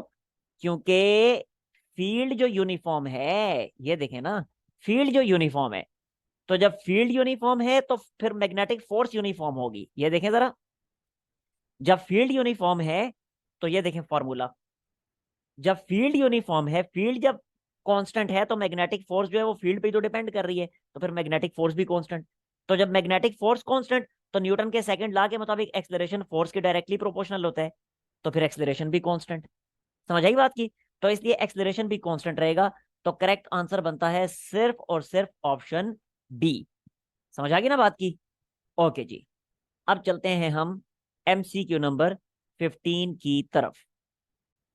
एमसीक्यू नंबर 15 है, work done by magnetic force किस पे डिपेंड करता है? स्ट्रेंथ ऑफ मैग्नेटिक फील्ड पे, angle between magnetic field and velocity पे, स्पीड पे, या किसी पे भी नहीं?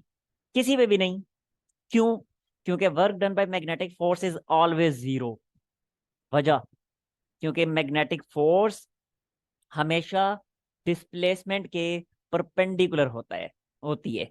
मैग्नेटिक फोर्स हमेशा डिस्प्लेसमेंट के परपेंडिकुलर होती है। कैसे? क्योंकि डिफ्लेक्टिंग फोर्स है ना, ये देखें जरा, ऐसे। फॉर एग्जांपल, ये मैग्नेटिक फील्ड है हमारी, लाइक दिस, और हमने एक चार्ज पार्टिकल को इसके अंदर इन करवाया है, लाइक ये चार्ज पार्टिकल है हमारा, पॉजिटिव चार्ज पार्टिकल है। तो इसमें मैग्नेटिक फोर्स, अब ये इस डायरेक्शन में हमने इसको प्रोजेक्ट करवाया, ये वेलोसिटी की डायरेक्शन थी, ज़ाहिर डिस्प्लेसमेंट में फिर इसी डायरेक्शन में कवर हो रहा था। तो अब ये डिफ्लेक्ट करेगा किधर? या तो upward, according to left hand rule. अब यहाँ पे मैं लेफ्ट हैंड रूल अप्लाई नहीं कर रहा, तो या तो अपवर्ड डिफ्लेक्ट कर जाएगा या डाउनवर्ड कर जाएगा। तो इसका मतलब है डिस्प्लेसमेंट जो है जिस डायरेक्शन में कवर हो रहा है, फोर्स उसके परपेंडिकुलर लग रही है। तो जब फोर्स परपेंडिकुलर लग रही है, तो वर्क डन क्या होता है? वो तो होता है एफ डी कॉस थीटा। और थीटा की जगह जब 90 पुट करेंगे, तो कोस 90 तो होता है जीरो, तो वर्क भी जीरो हो जाएगा। इसलिए work done by magnetic force is always zero. ठीक है, तो इसका आंसर क्या है? None of these, option D, this one. ठीक हो गया ना?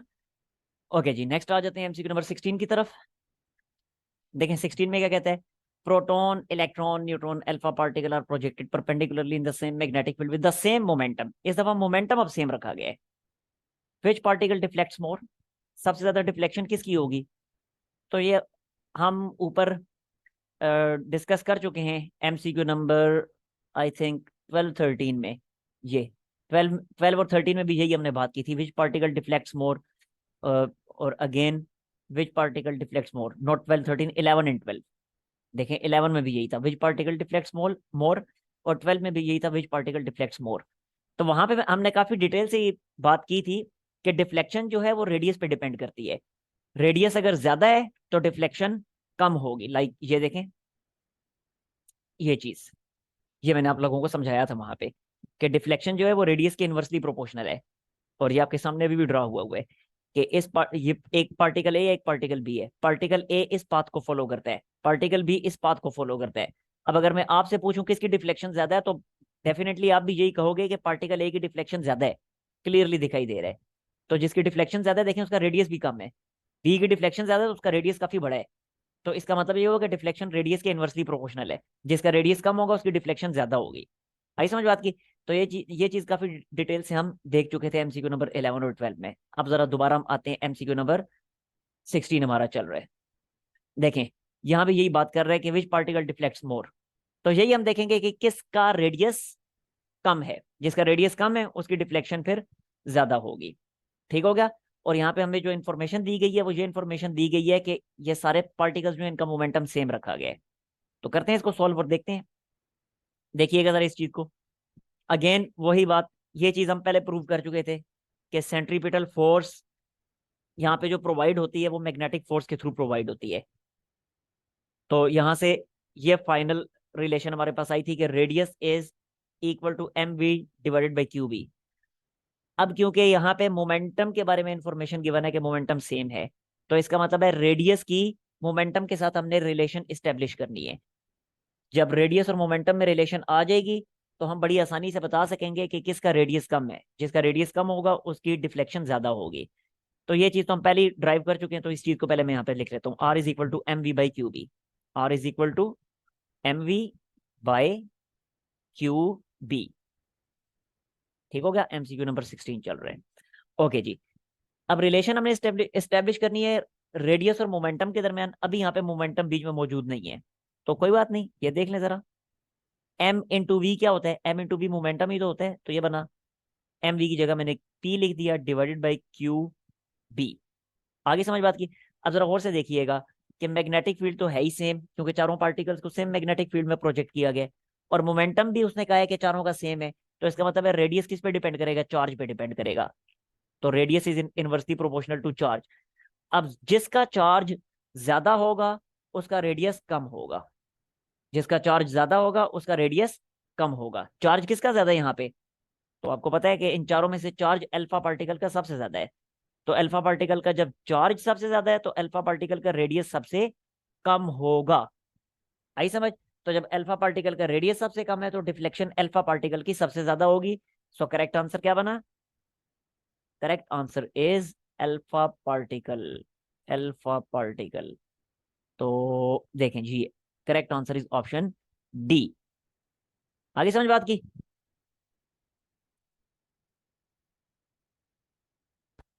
It is not working.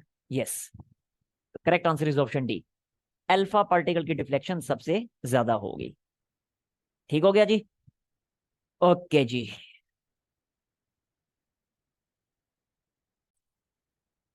MCQ number 17 देखें जी। कहता है कि if we double the kinetic energy of the charge particle in the magnetic field, तो उसके सरकमफेरेंस पे क्या फर्क पड़ेगा? देखिए सरकमफेरेंस किसके साथ कनेक्टेड है? सरकमफेरेंस रेडियस के साथ कनेक्टेड है। पता है ना फार्मूला आपको सरकमफेरेंस का? Circumference is equal to 2 pi R. तो रेडियस पे डिपेंड करता है। तो अब हम ये देखेंगे कि रेडियस का काइनेटिक एनर्जी के साथ क्या रिलेशनशिप है। अगर काइनेटिक एनर्जी को हम डबल करते हैं, if we double the kinetic energy को डबल करते हैं तो रेडियस पे क्या फर्क पड़ेगा? जो फर्क रेडियस पे पड़ेगा वही फर्क सरकमफेरेंस पे भी पड़ेगा, क्योंकि सरकमफेरेंस रेडियस के डायरेक्टली प्रोपोर्शनल है। आई समझ बात की? तो अब जरा देखते हैं कि रेडियस की काइनेटिक एनर्जी के साथ क्या रिलेशनशिप बनती है। पहले इस चीज को देखते हैं। देखें, ये हमारा हमने फार्मूला ये हम ड्राइव कर चुके हैं। ये फार्मूला कई बार ऊपर मेरे ख्याल 3-4 एमसीक्यूज में ये यूज हो चुके हैं। एमसीक्यू नंबर 11 में यूज हुआ, 12 में यूज हुआ, और अब यहाँ पे एमसीक्यू नंबर 16 में यूज हुआ। अब इसी फार्मूले से हम रेडियस को रिलेट कर देंगे काइनेटिक एनर्जी के साथ। किस तरह? देखें जरा। आपको पता है काइनेटिक एनर्जी क्या होती है? 1/2 mv² होती है। ऐसे ही है ना? तो यहां से अगर मैं वेलोसिटी को सेपरेट करता हूं तो क्या बनेगा? 2 times kinetic energy divided by m inside the square root. ठीक हो गया। इस चीज को उठा के, वेलोसिटी की वैल्यू को उठा के यहाँ पे पुट करें तो ये क्या बनेगा? नंबर 17 एमसीक्यू चल रहा है हमारा। ये बन जाएगा radius is equal to m divided by Q B 2 times kinetic energy divided by m। अब जरा देखें, उसने कहा कि काइनेटिक एनर्जी डबल करने से सरकमफेरेंस पे क्या फर्क पड़ेगा। तो पहले तो हम ये देख रहे हैं कि रेडियस पे क्या फर्क पड़ेगा। तो देखें जरा, बिल्कुल क्लियर है कि रेडियस जो है वो काइनेटिक एनर्जी के स्क्वायर रूट के डायरेक्टली प्रोपोर्शनल है। अब अगर मैं काइनेटिक एनर्जी को डबल करता हूं तो रेडियस क्या हो जाएगा? रेडियस हो जाएगा √2 टाइम्स। ऐसे ही है ना? जरा काइनेटिक एनर्जी को डबल करेंगे तो 2 स्क्वायर रूट के अंदर आ जाएगा ना। तो रेडियस √2 टाइम्स हो जाएगा। तो रेडियस जब अंदर √2 टाइम्स हो जाएगा तो हमें तो पता है कि सरकमफेरेंस किसके इक्वल होता है? वो होता है 2 पाई आर के इक्वल। इसका मतलब है सरकमफेरेंस जो है वो रेडियस के डायरेक्टली प्रोपोर्शनल हुआ। तो अगर रेडियस √2 टाइम्स इंक्रीज हो रहा है तो सरकमफेरेंस भी √2 टाइम्स इंक्रीज हो जाएगा। So circumference becomes √2 times. So correct answer क्या बनेगा हमारा? देखते हैं जरा। Correct answer is under root 2 times option C. आगे ना समझ बात की। ओके जी, नेक्स्ट आते हैं नंबर 18 की तरफ।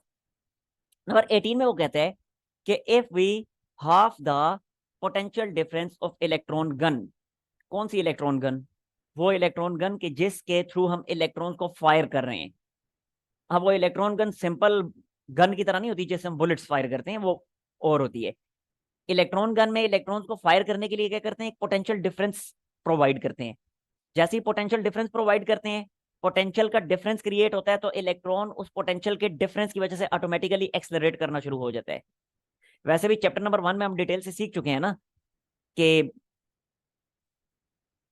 यस, चैप्टर नंबर 1 में हम डिटेल से इस चीज को सीख चुके हैं कि इलेक्ट्रॉन की मूवमेंट के लिए पोटेंशियल डिफरेंस का होना जरूरी है। तो इलेक्ट्रॉन गन में भी इलेक्ट्रॉन को फायर करने के लिए हम पोटेंशियल डिफरेंस क्रिएट करवाते हैं। उस पोटेंशियल डिफरेंस की वजह से इलेक्ट्रॉन मूव करना शुरू हो जाता है। आई समझ, ये होती है इलेक्ट्रॉन गन। अच्छा, अब जरा देखें, कहते हैं अगर हम उस इलेक्ट्रॉन गन में पोटेंशियल के डिफरेंस को हाफ कर दें और मैग्नेटिक फील्ड की स्ट्रेंथ को भी अगर हम हाफ कर दें, तो ये बताएं वो इलेक्ट्रॉन जो आपने मैग्नेटिक फील्ड में प्रोजेक्ट किया था उसके रेडियस पे क्या फर्क पड़ेगा। तो देखें, बिल्कुल सिंपल है ना कि एक दफा फिर हमने इलेक्ट्रॉन के रेडियस को किसके साथ रिलेट करना है, पोटेंशियल डिफरेंस के साथ रिलेट करना है। आई समझ बात की। तो फिर से हम क्या करेंगे, देखें जरा, ये देखें, फिर से हम इसी रिलेशन को यूज करेंगे। R is equal to M V divided by Q B. तो मैं अगले पेज पे लिख लेता हूं इसको, number 18 MCQ। R is equal to M V divided by Q B. आई समझ बात की। ओके, अब जरा देखें, हमने रेडियस को रिलेट किसके साथ करना है, पोटेंशियल डिफरेंस के साथ। अभी यहाँ पे पोटेंशियल डिफरेंस मौजूद नहीं है इस फार्मूला में, ये वेलोसिटी है, ठीक है। अच्छा, मैं ऐसे करता हूँ, इस वेलोसिटी को यू से डिनोट कर देता हूँ, क्योंकि पोटेंशियल डिफरेंस को वी से करना पड़ेगा तो कंफ्यूजन क्रिएट हो जाएगी, मिक्सअप हो जाएगा ये। Now this you is velocity. अब जरा देखें, अब मैंने क्या करना है, इस फार्मूला में पोटेंशियल डिफरेंस को लेके आना है। तो मुझे तो पता है कि काइनेटिक एनर्जी किसके इक्वल होती है, पहले आप लोगों को पहले भी मैं समझा चुका हूँ। देखें, वर्क डन किसके इक्वल होता है, work done is equal to Q delta V. कैसे work done equal to Q delta V, वही पोटेंशियल डिफरेंस का जो फार्मूला चैप्टर 1 में आपने सीखा था, potential difference equal to work done per unit charge. इससे अगर मैं वर्क को सेपरेट करता हूं तो work is equal to Q delta V. अब जितना वर्क होगा इलेक्ट्रॉन पे उतनी इसमें काइनेटिक एनर्जी प्रोड्यूस होगी, तो अगले स्टेप में वर्क की जगह काइनेटिक एनर्जी लिख दिया और क्यू डेल्टा वी को ऐसे ही लिखा रहने दिया। आई समझ बात की। अब जरा देखें, मैंने तो वेलोसिटी को रिलेट करना है पोटेंशियल डिफरेंस से, तो काइनेटिक एनर्जी की जगह इसकी वैल्यू पुट कर दें 1/2m यू स्क्वायर, क्योंकि यहाँ पे मैंने यू यूज किया हुआ वेलोसिटी के लिए, ठीक है। और ये क्यू डेल्टा वी ऐसे ही आ गया। Now this delta V is potential difference. समझ आइए ना, ये पोटेंशियल डिफरेंस का फार्मूला था। अब यहां से देखें तो u की वैल्यू क्या आएगी, u की वैल्यू आएगी Q2Q delta V divided by m inside the square root. तो इस वैल्यू को उठा के यहाँ पे पुट कर दें, तो देखें रेडियस क्या बन जाएगा, m/QB, और ये आ जाएगा 2Q delta V divided by m inside the square root. अब वहां पे MCQ में हमें कहा हुआ है कि अगर हम पोटेंशियल डिफरेंस को भी हाफ करें और मैग्नेटिक फील्ड को भी हाफ करें। दोबारा चेक कर लेते हैं स्टेटमेंट इसी के MCQ की। यस, देखें, कहता है अगर हम पोटेंशियल डिफरेंस को भी हाफ करें और साथ ही साथ मैग्नेटिक फील्ड को भी हाफ करें तो रेडियस पे क्या फर्क पड़ेगा। तो देखें, आपके सामने बिल्कुल क्लियरली आपको दिखाई दे रहा है ना कि रेडियस का जो रिलेशन बन रहा है पोटेंशियल डिफरेंस के साथ, वो क्या बन रहा है, अंडर रूट के अंदर, और मैग्नेटिक फील्ड डिनोमिनेटर में। ये रिलेशन बन रहा है रेडियस का पोटेंशियल डिफरेंस और मैग्नेटिक फील्ड के साथ। अब बिल्कुल क्लियर है कि अगर पोटेंशियल डिफरेंस को हाफ करें तो ये क्या हो जाएगा, ये ऐसे हो जाएगा इनसाइड द स्क्वायर रूट, और मैग्नेटिक फील्ड को हाफ करें तो ये ऐसे हो जाएगा विदाउट स्क्वायर रूट। आई समझ बात की। अब जरा फर्दर इसको देखें, इसको फिर ऐसे लिखा जाएगा ना, 2 को ऊपर शिफ्ट किया तो बनेगा 2/√2 और delta V divided by B inside the square root. अब ये 2 और √2 की कैंसिलेशन होगी तो सिंपली क्या आ जाएगा, ये बन जाएगा √2 और आगे delta V by M. Sorry, ये मैंने √2 यहाँ पे गलत लिख दिया, बी के साथ √2 नहीं है, ठीक है, डिवाइडेड बाई बी। लें जी, तो रेडियस पे क्या फर्क पड़ा, रेडियस √2 टाइम्स इंक्रीज कर गया। समझ आई। आई थिंक इसको सोल्व करना आपको आता ही होगा। इस 2 को लिखेंगे √2 मल्टीप्लाई √2, नीचे वाले √2 से कैंसिलेशन होगी तो ऊपर एक √2 रह जाएगा, ये वो वाला √2 है। तो रेडियस √2 टाइम्स इंक्रीज हो गया। आई समझ बात की। तो देखते हैं करेक्ट आंसर कौन सा बन रहा है, कौन सा ऑप्शन है करेक्ट हमारे पास। Radius is increased √2 times. Yes, radius is increased √2 times, correct answer is option C. आगे ना समझ बात की। ओके जी, नेक्स्ट देखें नंबर 19 को। 19th एमसीक्यू में कहता है कि if we double the momentum, अगर हम मोमेंटम को डबल कर दें, चार्ज पार्टिकल का जो मोमेंटम है जिसको मैग्नेटिक फील्ड में प्रोजेक्ट किया गया, उसको अगर हम डबल कर दें, कहता है बताएं कि उसके सर्कुलर पाथ के एरिया पे क्या फर्क पड़ेगा। सर्कुलर पाथ के एरिया पे क्या फर्क पड़ेगा, तो देखें जरा। अगेन हमें पता है कि सर्कुलर पाथ का जो एरिया होता है, नंबर 19, सर्कुलर पाथ का जो एरिया होता है वो क्या होता है, पाई आर स्क्वायर। यानी एरिया जो है वो रेडियस पे डिपेंड कर रहा है। तो हम फिर ये देखेंगे कि मोमेंटम डबल करने से रेडियस पे क्या फर्क पड़े। रेडियस पे जो भी फर्क पड़ेगा उसके थ्रू हम बता देंगे कि एरिया पे क्या फर्क पड़े। समझ आई बात की। तो एक दफा फिर से मैं स्टेटमेंट इसकी पढ़ लूं। आई थिंक मोमेंटम को डबल करने की बात कर रहे हैं। If we double the momentum, yes, if we double the momentum of charge particle, तो देखें जरा, रिलेशन अगेन यही वाली यूज होगी, ये वाली। और इस रिलेशन में जरा गौर से देखें तो क्या बन रहा है, r is equal to m u, mass multiply velocity क्या होता है, मोमेंटम होता है। तो ये लिख दिया momentum divided by Q B, क्योंकि हमने रेडियस को मोमेंटम के साथ रिलेट करना है। अब रेडियस की इस वैल्यू को उठा के यहाँ पे पुट कर दें इस वाली इक्वेशन में, ठीक है। तो ये क्या बनेगा, area is equal to pi into p square divided by q square B square. अब देखें बिल्कुल क्लियर है कि एरिया का मोमेंटम के साथ कैसा रिलेशन है। एरिया जो है वो मोमेंटम के स्क्वायर के डायरेक्टली प्रोपोर्शनल है। अब अगर मोमेंटम को डबल करें तो एरिया पे क्या फर्क पड़ेगा, बिल्कुल क्लियर है। देख लें, मोमेंटम को डबल करें स्क्वायर के अंदर तो एरिया पे क्या फर्क पड़ेगा। एरिया जो है वो 4 टाइम्स हो चुके हैं, देखें 4 पी स्क्वायर बन गया, एरिया 4 टाइम्स हो जाएगा। आई समझ बात की। तो अगर हम मोमेंटम को डबल करते हैं, चार्ज पार्टिकल के मोमेंटम को डबल करते हैं, तो उसके जो सर्कुलर पाथ का जो एरिया है वो हो जाएगा 4 टाइम्स। तो correct answer is option B. आगे ना समझ बात की। ओके जी, नेक्स्ट आ जाते हैं एमसीक्यू नंबर 20 की तरफ। देखें जरा एमसीक्यू नंबर 20 में क्या कहता है। कहते हैं एक प्रोटॉन है और अल्फा पार्टिकल है, both of them are projected in magnetic field with same momentum. तो उनके रेडियाई की रेशो क्या होगी, उनके रेडियस की रेशो क्या होगी। तो देखें अगेन हमने रेडियस को मोमेंटम के साथ रिलेट करना है, क्योंकि यहाँ पे मोमेंटम के बारे में इंफॉर्मेशन गिवन है कि देयर मोमेंटम्स आर सेम, और रेडियस की रेशो हमसे पूछी है। तो फिर इक्वेशन हमने ऐसी बनानी है कि जिसमें रेडियस मोमेंटम के साथ रिलेट हो रहा हो। तो फिर से वही होगा ना, देखें जरा, ये देखें, ये वाली इक्वेशन अभी जो हमने यूज की थी, ये r is equal to m u divided by Q B. M u की जगह मोमेंटम लिख दिया because m u is momentum. तो रिलेशन ये बन गई r is equal to p divided by Q B, ठीक है। तो r is equal to p divided by Q B. I think मैंने एमसीक्यू का नंबर गलत लिख दिए, सही लिखे, एक मिनट में चेक कर लूं दोबारा।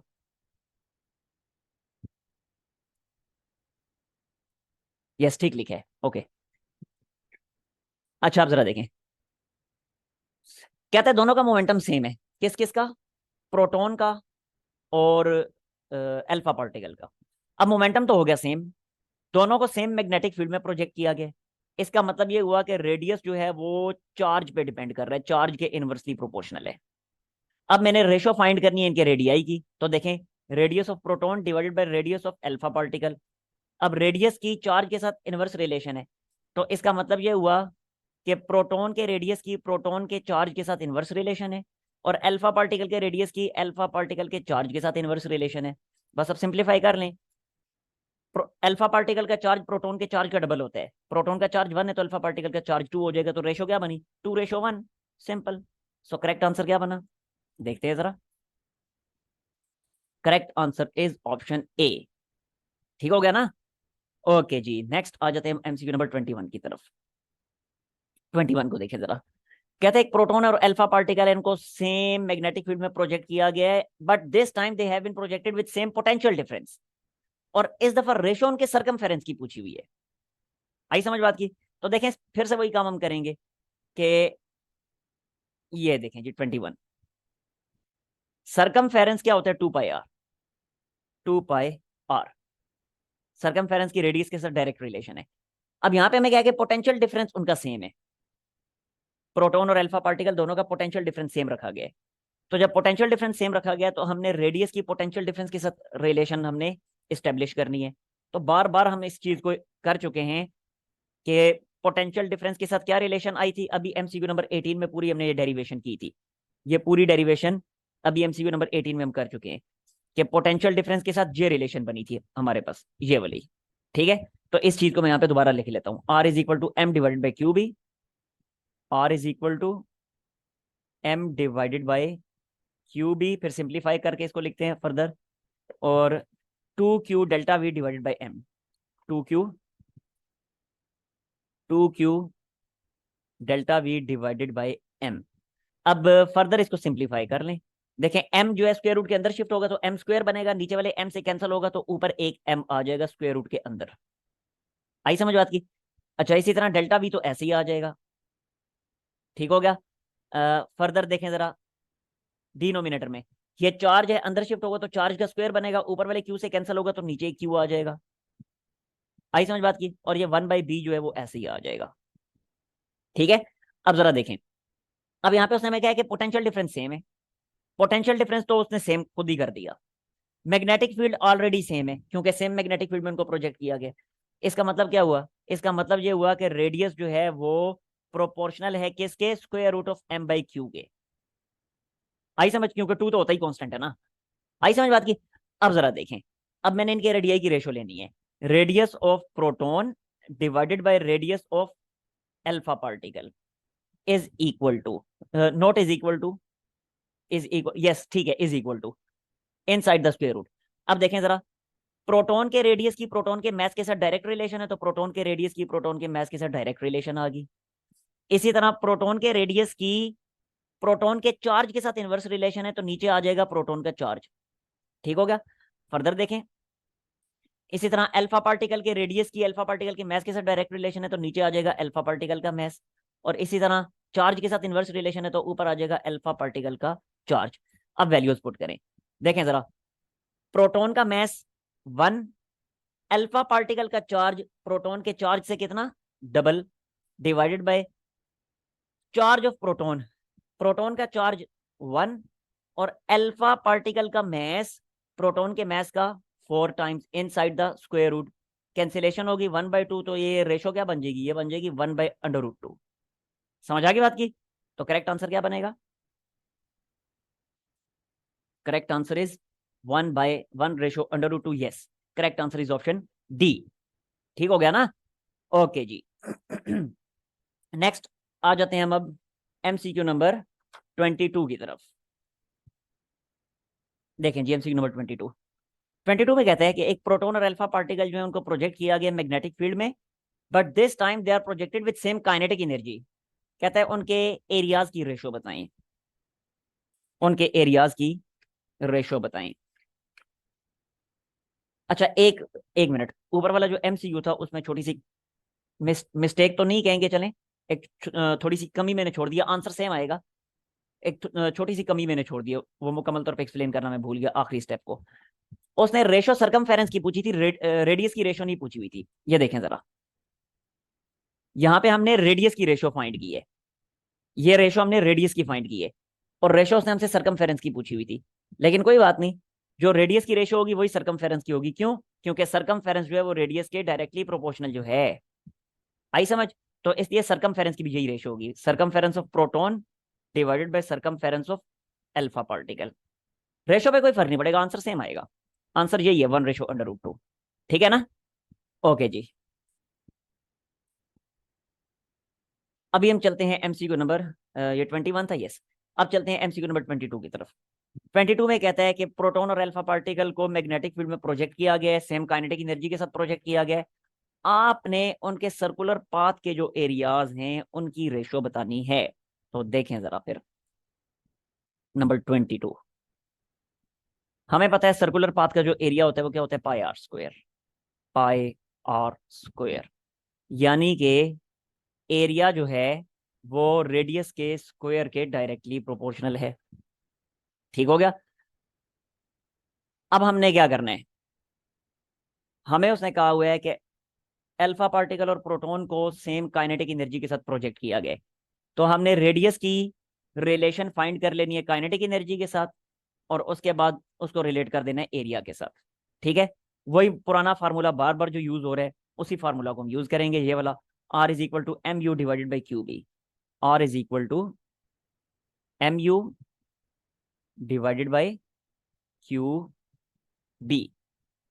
ठीक है, और ये फार्मूला कैसे आया था? ये फार्मूला एमसीक्यू नंबर 11 में और एमसीक्यू नंबर 12 में काफी डिटेल से एक्सप्लेन किया है, उनको देख लीजिएगा। यानी सिंपली सेंट्रीपिटल फोर्स और मैग्नेटिक फोर्स को रिलेट किया था और वहां से रेडियस को सेपरेट कर लिया था, वहां से फार्मूला आया था। ठीक हो गया? अच्छा, आप जरा देखें, अब मैंने इसको रिलेट करना है काइनेटिक एनर्जी के साथ, क्योंकि हमें उसने कहा हुआ है कि काइनेटिक एनर्जी सेम है। तो काइनेटिक एनर्जी किसके इक्वल होती है? 1/2 m u square. U is velocity. ठीक हो गया? और यहां से अगर मैं u को सेपरेट करता हूं तो u will be equal to 2 times kinetic energy divided by m inside the square root. यहां पे पुट करें, r is equal to m divided by Q B, और ये आ जाएगा 2 times kinetic energy divided by m। Further simplify करें, m को अंदर शिफ्ट करें, m स्क्वायर बनेगा, नीचे वाले m से कैंसिल होगा तो बनेगा 2km inside the square root divided by Q B. ठीक हो गया? अब रेडियस की ये वैल्यू उठा के यहाँ पे पुट करें तो ये क्या बन जाएगा? ये बन जाएगा एरिया इज प्रोपोर्शनल टू, इस सारे का देखें, इस सारे का स्क्वायर लें तो ये बनेगा 2km divided by q square by B square. ये बन गया। आगे समझ बात की? अब जरा देखें, उसने खुद ही कहा हुआ है कि अल्फा पार्टिकल की काइनेटिक एनर्जी हमने सेम रखी, तो ये काइनेटिक एनर्जी तो होगी सेम। सेम मैग्नेटिक फील्ड में इनको प्रोजेक्ट किया गया तो ये भी सेम हो गया। तो इसका मतलब ये हुआ कि एरिया किस पे डिपेंड कर रहा है? मैस और चार्ज स्क्वायर पे। एरिया किस पे डिपेंड कर रहा है? मैस और चार्ज स्क्वायर पे। फिर आई समझ? अब जरा देखें, हमने इनके एरियाज की रेशो लेनी है, तो area of proton divided by area of alpha particle is equal to क्या आएगा? देखें जरा, प्रोटॉन का एरिया प्रोटॉन के मैस के डायरेक्टली प्रोपोर्शनल है, तो ऊपर आ जाएगा प्रोटॉन का मैस, और इसी तरह प्रोटॉन का एरिया प्रोटॉन के चार्ज के इनवर्सली प्रोपोर्शनल है, चार्ज के स्क्वायर के, तो नीचे आ जाएगा प्रोटॉन के चार्ज का स्क्वायर। आई समझ बात की? फर्दर देखें, अल्फा पार्टिकल का एरिया अल्फा पार्टिकल के मैस के डायरेक्टली प्रोपोर्शनल है, तो नीचे आ जाएगा अल्फा पार्टिकल का मैस, और इसी तरह चार्ज के इनवर्सली प्रोपोर्शनल है तो ऊपर आ जाएगा अल्फा पार्टिकल के चार्ज का स्क्वायर। वैल्यूज पुट कर दें, देखें प्रोटॉन का मैस 1, अल्फा पार्टिकल का चार्ज प्रोटॉन के चार्ज का डबल, तो ये हो जाएगा 2 का स्क्वायर डिवाइडेड बाय प्रोटॉन का चार्ज 1, 1 का स्क्वायर मल्टीप्लाई अल्फा पार्टिकल का मैस प्रोटॉन के मैस का 4 टाइम, तो ये हो जाएगा 4। ये तो कैंसिल हो गया, आंसर क्या आ गया? ये तो आंसर आ गया 1:1, 1:1। सो करेक्ट आंसर क्या बना? देखते हैं जी। Correct answer is option A. समझ आ गई बात की? ओके जी, चलते हैं हम एमसीक्यू नंबर 23 की तरफ। एमसीक्यू नंबर 23 देखें कि an electron is moving in circular path of radius और in uniform magnetic field B. तो अचानक क्या हुआ? Suddenly field becomes double, field एकदम से डबल होगी, तो सर्कुलर पाथ के रेडियस पे क्या फर्क पड़ा? तो फिर से वही वाला फार्मूला हमने यूज करना है। अचानक से फील्ड डबल होगी, ठीक है, बाकी और किसी चीज पे कोई फर्क नहीं पड़ा, सिर्फ फील्ड डबल हुई है। तो देखें जरा, फार्मूला हम फिर से वही वाला यूज करते हैं, बार बार जो यूज करते आ रहे हैं, r is equal to m u divided by Q B. Are is equal to m u divided by Q B. MCQ number 23 है। देखें, अब यहाँ पे ना तो उस पार्टिकल के मैस पे फर्क पड़ा है, क्योंकि सेम पार्टिकल मूव कर रहा है, उसकी वेलोसिटी के साथ भी कोई छेड़छाड़ नहीं की, उसके चार्ज पे भी कोई फर्क नहीं पड़ा। चेंज हुई तो सिर्फ और सिर्फ उसकी मैग्नेटिक फील्ड चेंज हुई, और बिल्कुल क्लियर है कि रेडियस मैग्नेटिक फील्ड के इनवर्सली प्रोपोर्शनल है। अब वो क्या कह रहा है कि मैग्नेटिक फील्ड को अचानक से क्या कर दिया? डबल कर दिया। डबल कर दिया, हाफ कर दिया? एक मिनट में चेक कर लेता हूँ। Suddenly the magnetic field becomes half. Yes, magnetic field को हाफ कर दिया। देखिए, मैग्नेटिक फील्ड अगर हाफ होगी तो क्या हो जाएगा? ये हो जाएगा b/2, और वो ऊपर आ जाएगा, वो बन जाएगा 2/b। तो इसका न्यूमिरेटर में 2 आ गया, तो जब न्यूमिरेटर में 2 आ गया तो इसका मतलब है रेडियस जो है वो डबल हो जाएगा। आई समझ बात की? सो करेक्ट आंसर क्या बना? Correct answer is option C. ठीक, ओके जी, नेक्स्ट आ जाते हैं हम एमसीक्यू नंबर 24 की तरफ। कहते हैं if the accelerating potential difference of the charge particle is doubled. Charge particle का एक्सेलरेटिंग पोटेंशियल डिफरेंस डबल कर दिया गया, तो force experienced by charge particle in the magnetic field. तो मैग्नेटिक फील्ड में उस चार्ज पार्टिकल पे जो फोर्स लग रही थी, पहले जो फोर्स उस पे एक्ट कर रही थी, उस फोर्स पे अब क्या फर्क पड़ेगा? अब ये हमने बताना है। ठीक हो गया, सॉल्व करते हैं, देखते हैं जरा, देखते हैं जी। नंबर 24, फोर्स पे क्या फर्क पड़ेगा, फोर्स के बारे में सवाल है। तो चार्ज पार्टिकल पे मैग्नेटिक फील्ड में जो फोर्स होती है वो क्या होती है, F is equal to q we B sine theta. Sine theta, चलिए चल लिखी है साइन थीटा। अब जरा देखें, यहाँ पे पोटेंशियल डिफरेंस का भी नामो निशान भी नहीं है। कह रहे पोटेंशियल डिफरेंस को हमने डबल कर दिया, डबल कर दिया, हाफ कर दिया। एक मैं चेक कर लेता हूँ, पोटेंशियल डिफरेंस को डबल कर दिया, यस, पोटेंशियल डिफरेंस को डबल कर दिया। अभी यहाँ पे पोटेंशियल डिफरेंस मौजूद नहीं है, ये वेलोसिटी है, ठीक है ना, क्यू वी बी, ये वेलोसिटी, जितनी वेलोसिटी से वो मूव कर रहे हैं मैग्नेटिक फील्ड में, अभी पोटेंशियल डिफरेंस नहीं है। तो कोई बात नहीं, देखें जरा, अगेन वही हम तरीका यूज करेंगे कि kinetic energy is equal to charge multiply potential difference. बार बार ये फार्मूला हम यूज कर चुके हैं। तो यहां से देखें वेलोसिटी क्या आएगी, ये वाला v वेलोसिटी है, वो वाला v पोटेंशियल डिफरेंस है। आप लोगों को कंफ्यूजन होगी, मैं क्या क्या करता हूँ, इधर वेलोसिटी को u से डिनोट कर देता हूँ, तो इधर भी वेलोसिटी को u से ही डिनोट कर देता हूँ ताकि कंफ्यूजन क्रिएट ना हो। अब जरा देखें, यहां से वेलोसिटी क्या बनेगी, ये बन जाएगी 2q potential difference divided by m inside the square root. अब ये वैल्यू उठा के इधर पुट कर दें, तो क्या बन जाएगा, q b, और ये सारे का सारा 2q delta v divided by m into sine theta. अब देखें बिल्कुल क्लियर है कि सेम चार्ज पार्टिकल मूव कर रहे हैं तो चार्ज तो उसका चेंज हो नहीं रहा, मैग्नेटिक फील्ड में मूव कर रहे हैं तो मैग्नेटिक फील्ड भी चेंज नहीं हो रही, चार्ज पार्टिकल सेम है, चेंज नहीं हो रहा, तो उसका मैस भी सेम है, चार्ज भी सेम है, और जिस एंगल पे मूव कर रहा था, जिस एंगल पे प्रोजेक्ट किया गया था वो भी सेम है। तो इसका मतलब ये हुआ कि फोर्स जो है वो पोटेंशियल डिफरेंस के स्क्वायर रूट के डायरेक्टली प्रोपोर्शनल है। ये अब देख लें, अब अगर पोटेंशियल डिफरेंस को डबल कर दें क्या फर्क पड़ेगा, लें, पोटेंशियल डिफरेंस को डबल कर दिया तो स्क्वायर रूट के अंदर 2 आया है। तो इसका मतलब क्या हुआ, इसका मतलब ये हुआ कि फोर्स जो है वो अंडर रूट 2 टाइम्स इंक्रीज कर गई है। आई समझ बात की, force under root 2 times increase कर गई है, तो करेक्ट आंसर क्या बनेगा, करेक्ट आंसर बनेगा ऑप्शन ए। ठीक हो गया जी, ओके। अब चलते हैं हम एमसीक्यू नंबर 25 की तरफ। एमसीक्यू नंबर 25 में कहता है कि आयंस ऑफ डिफरेंट मोमेंटम्स के आयंस हैं, हैव द सेम चार्ज, लेकिन उन सब का चार्ज सेम है, inter normally in a uniform magnetic field, यानी 90 के एंगल पे सारे के सारे मैग्नेटिक फील्ड में प्रोजेक्ट किए गए हैं। कहता है ये बताएं कि radius of orbit of an ion is proportional to. तो वो जो रेडियस होगा वो किसके प्रोपोर्शनल होगा, मोमेंटम के प्रोपोर्शनल होगा, मोमेंटम के इनवर्स के प्रोपोर्शनल होगा, मोमेंटम के स्क्वायर के, या फिर मोमेंटम के स्क्वायर के इनवर्स के। देखते हैं जरा क्या बनता है ऑप्शन। तो देखें जरा, रेडियस किस पे डिपेंड करेगा, तो अगेन वही वाला फार्मूला भी देखें, ये radius is equal to m u divide by Q B, ये वाला फार्मूला बार बार यूज हो रहा है। तो बिल्कुल क्लियरली आपको यहाँ पे दिखाई दे रहा है ना कि एमसीक्यू नंबर 25 क्लियरली दिखाई दे रहा है कि रेडियस को हम क्या लिख सकते हैं, m u mass multiply velocity, क्या बनता है मोमेंटम, तो p divided by Q B. अब देखें सेम मैग्नेटिक फील्ड में वो प्रोजेक्ट किए गए हैं, और साथ ही साथ उसने कह दिया चार्ज भी इन सबका सेम है। तो बिल्कुल क्लियरली दिखाई नहीं दे रहा कि रेडियस जो है वो मोमेंटम के डायरेक्टली प्रोपोर्शनल है, radius is directly proportional to momentum. कितना आसान था। तो करेक्ट आंसर क्या बना फिर, correct answer is, correct answer is option A. आगे समझ बात की, ओके जी। नेक्स्ट देखते हैं एमसीक्यू नंबर 26 को।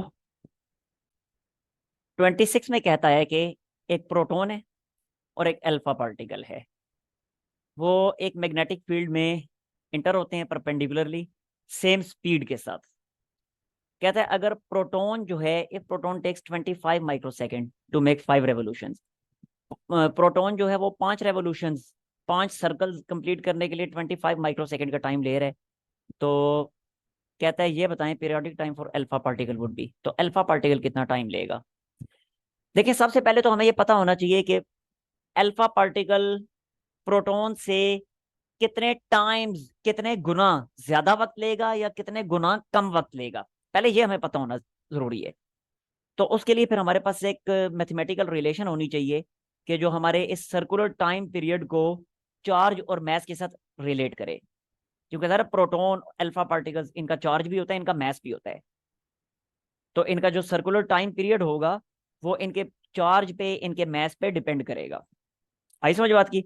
तो हमारे पास ऐसी रिलेशन होनी चाहिए कि जो टाइम पीरियड को रिलेट कर दे डायरेक्टली चार्ज और मैस के साथ। तो पहले ऐसी रिलेशन यहाँ पे हम ड्राइव कर लेते हैं।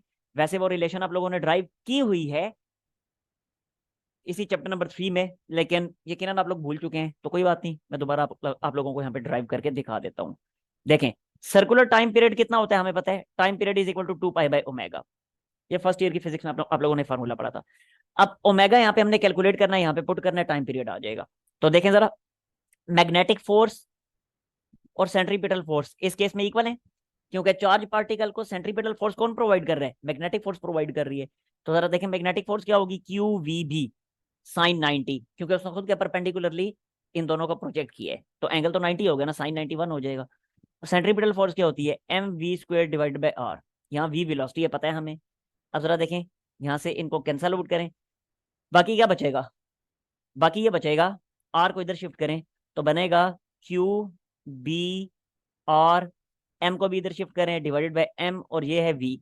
वी किसके इक्वल होता है, आर ओमेगा के इक्वल होता है ना, v is equal to r omega. तो ये वी की जगह मैं लिख देता हूँ आर ओमेगा। ये आर और जे आर कैंसिल हो जाएंगे, तो ओमेगा किसके इक्वल आ जाएगा, ओमेगा इक्वल आ जाएगा q B divided by m के इक्वल। आई समझ बात की? अब इसी ओमेगा को यहाँ पे पुट कर दें तो टाइम पीरियड क्या बन जाएगा, टाइम पीरियड सिंपली ये बन जाएगा 2 pi m divided by Q B. लें जी, आगे समझ बात की? अब देखें जरा, अब मैग्नेटिक फील्ड तो सेम है, अल्फा पार्टिकल और प्रोटॉन को सेम मैग्नेटिक फील्ड में प्रोजेक्ट किया गया है, तो ये बी तो कांस्टेंट हो गया।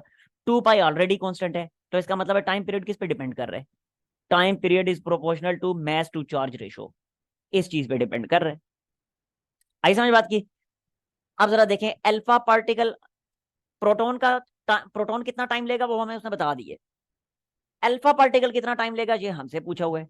तो हम ये देख लेते हैं ना कि time period of alpha particle जो है वो टाइम पीरियड ऑफ प्रोटॉन का कितने टाइम है। आई समझ बात की? तो देखें जरा अगले पेज पे इस फार्मूला को मैं दोबारा लिख लेता हूँ पहले। Time period is proportional to M by q. ठीक है, अब जरा देखिएगा अल्फा पार्टिकल का time period of alpha particle is proportional to, देखिए मैस ऑफ अल्फा पार्टिकल कितना है, जरा mass of alpha alpha particle जो है वो मैस ऑफ प्रोटॉन का कितना है, डबल 4 टाइम्स है, तो ये लिख दिया 4 टाइम मैस ऑफ प्रोटॉन, ये प्रोटॉन का टाइम पीरियड है। ठीक है, divided by charge of alpha particle कितना है, जरा प्रोटॉन के चार्ज का डबल है, तो 2 क्यू। तो ये कितना आ जाएगा, ये बन जाएगा 2 m/q, और 2 m/q क्या है, 2 ऐसे ही लिखा, और m/q क्या है, प्रोटॉन का टाइम पीरियड, तो ये लिख दिया प्रोटॉन का टाइम पीरियड। तो इसका मतलब क्या हुआ, अल्फा पार्टिकल का टाइम पीरियड प्रोटॉन के टाइम पीरियड का डबल है। आई समझ बात की? अब देख लें प्रोटॉन का क्या टाइम पीरियड उसने बताया है, उसको 2 से मल्टीप्लाई करें, आपको अल्फा पार्टिकल का टाइम पीरियड मिल गया, वेरी सिंपल। अब देखें प्रोटॉन का कितना उसने टाइम पीरियड बताया हुआ है, तो देखें कहते हैं, ये देखें जरा, इसको पढ़ें। कहता है proton takes 25 microsecond to make 5 revolution, 5 चक्कर लगाने में 25 माइक्रोसेकंड ले रहा है, तो एक चक्कर लगाने में कितने माइक्रोसेकंड लेगा, डेफिनेटली 5 माइक्रोसेकंड लेगा ना। तो इसका मतलब है प्रोटॉन का टाइम पीरियड आ गया 5 माइक्रोसेकंड। अब प्रोटॉन का टाइम पीरियड आ गया 5 माइक्रोसेकंड, अल्फा पार्टिकल का टाइम पीरियड प्रोटॉन के टाइम पीरियड का डबल है, अभी हमने कैलकुलेट किया, तो अल्फा पार्टिकल का टाइम पीरियड बन जाएगा 10 microsecond. So correct answer is option C. आई ना समझ बात की?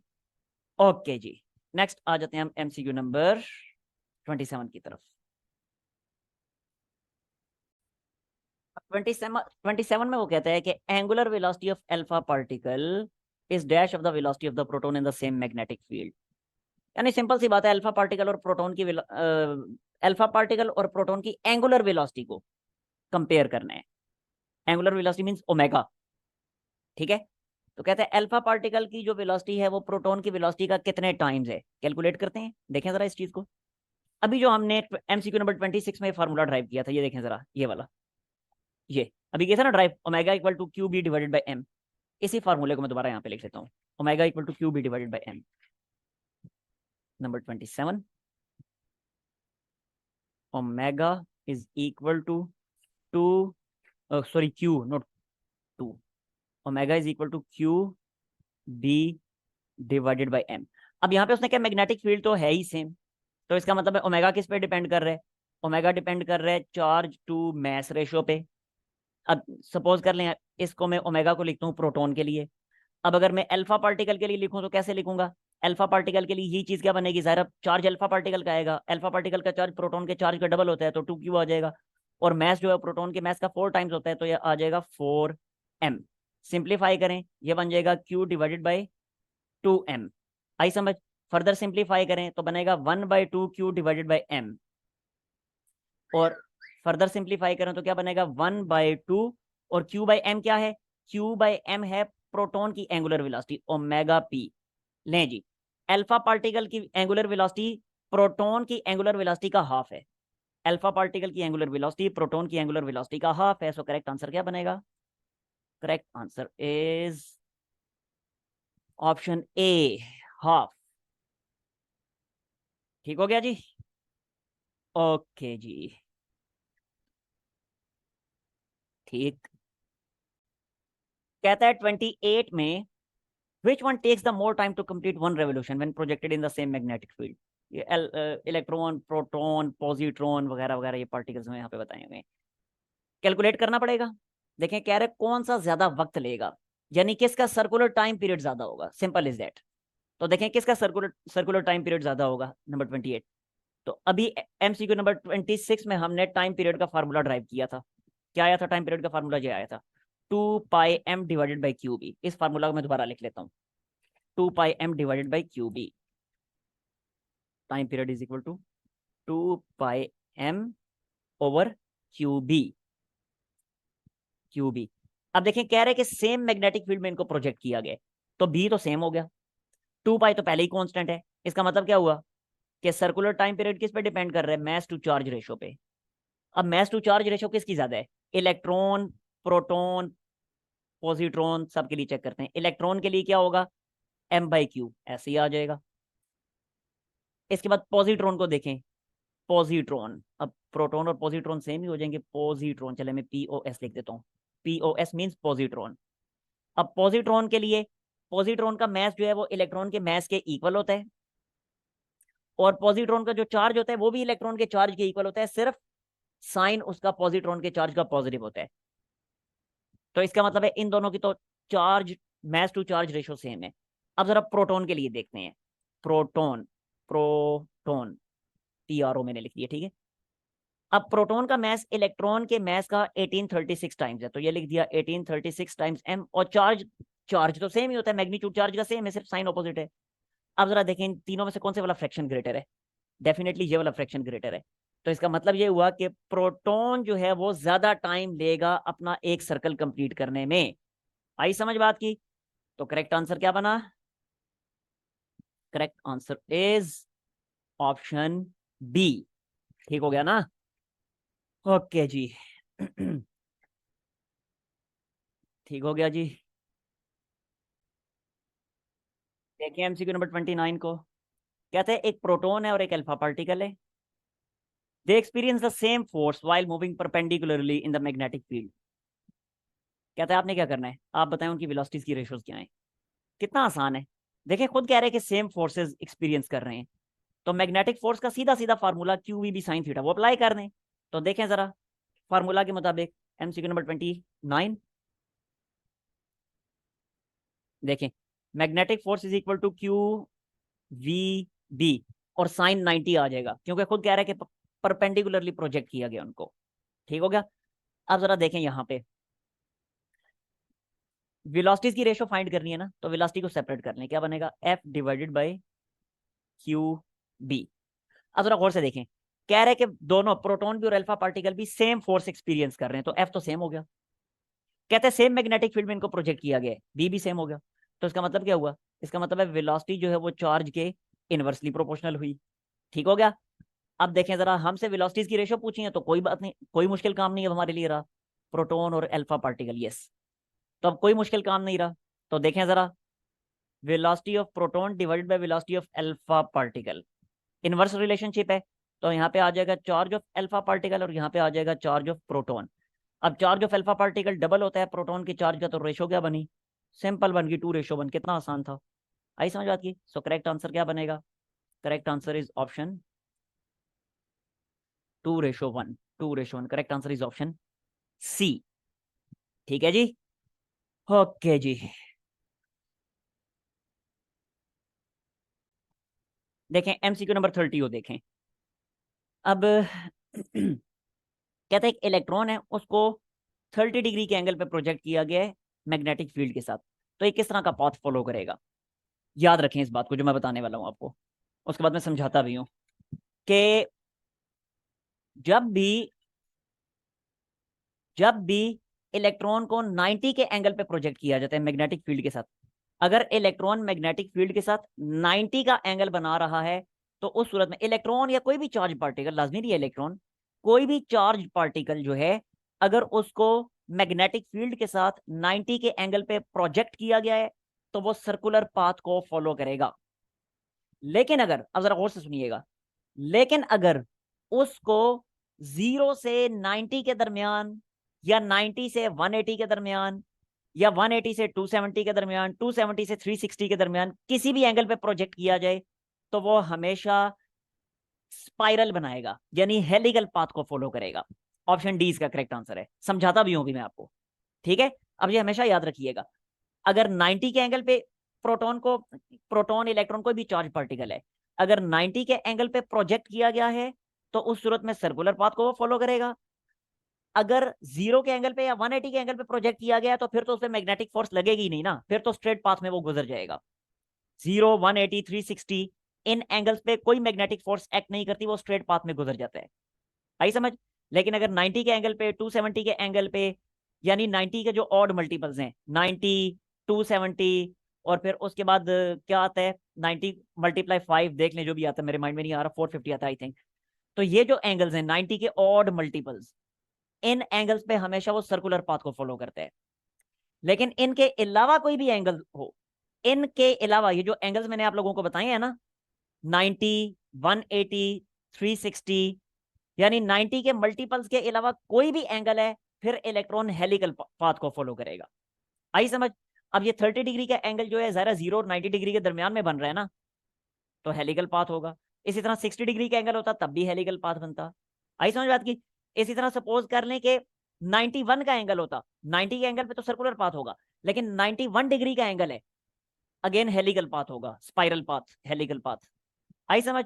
तो 90 से 180 के दरमियान दरमियान कोई भी होगा, हेलिकल पाथ। एग्जैक्टली 180 पे स्ट्रेट लाइन पाथ, क्योंकि 180 पे कोई फोर्स एक्ट नहीं करती, F is equal to q we B sine theta, तो साइन 180 0, कोई फोर्स एक्ट नहीं करेगी, स्ट्रेट गुजर जाएगा। फिर 180 से 270 डिग्री के दरमियान फिर हेलिकल पाथ, और एग्जैक्टली 270 डिग्री पे, 270 आ गया ना 90 का ऑड मल्टीपल, तो सर्कुलर पाथ आ जाएगा। फिर आई समझ? फिर 270 से 360 के दरमियान हेलिकल पाथ, एग्जैक्टली 360 पे कोई फोर्स एक्ट नहीं करेगी, because F equal to q we B sine theta, sine 360 0, तो कोई फोर्स एक्ट नहीं करेगी, स्ट्रेट लाइन में गुजर जाएगा। क्लियर हो गया ना?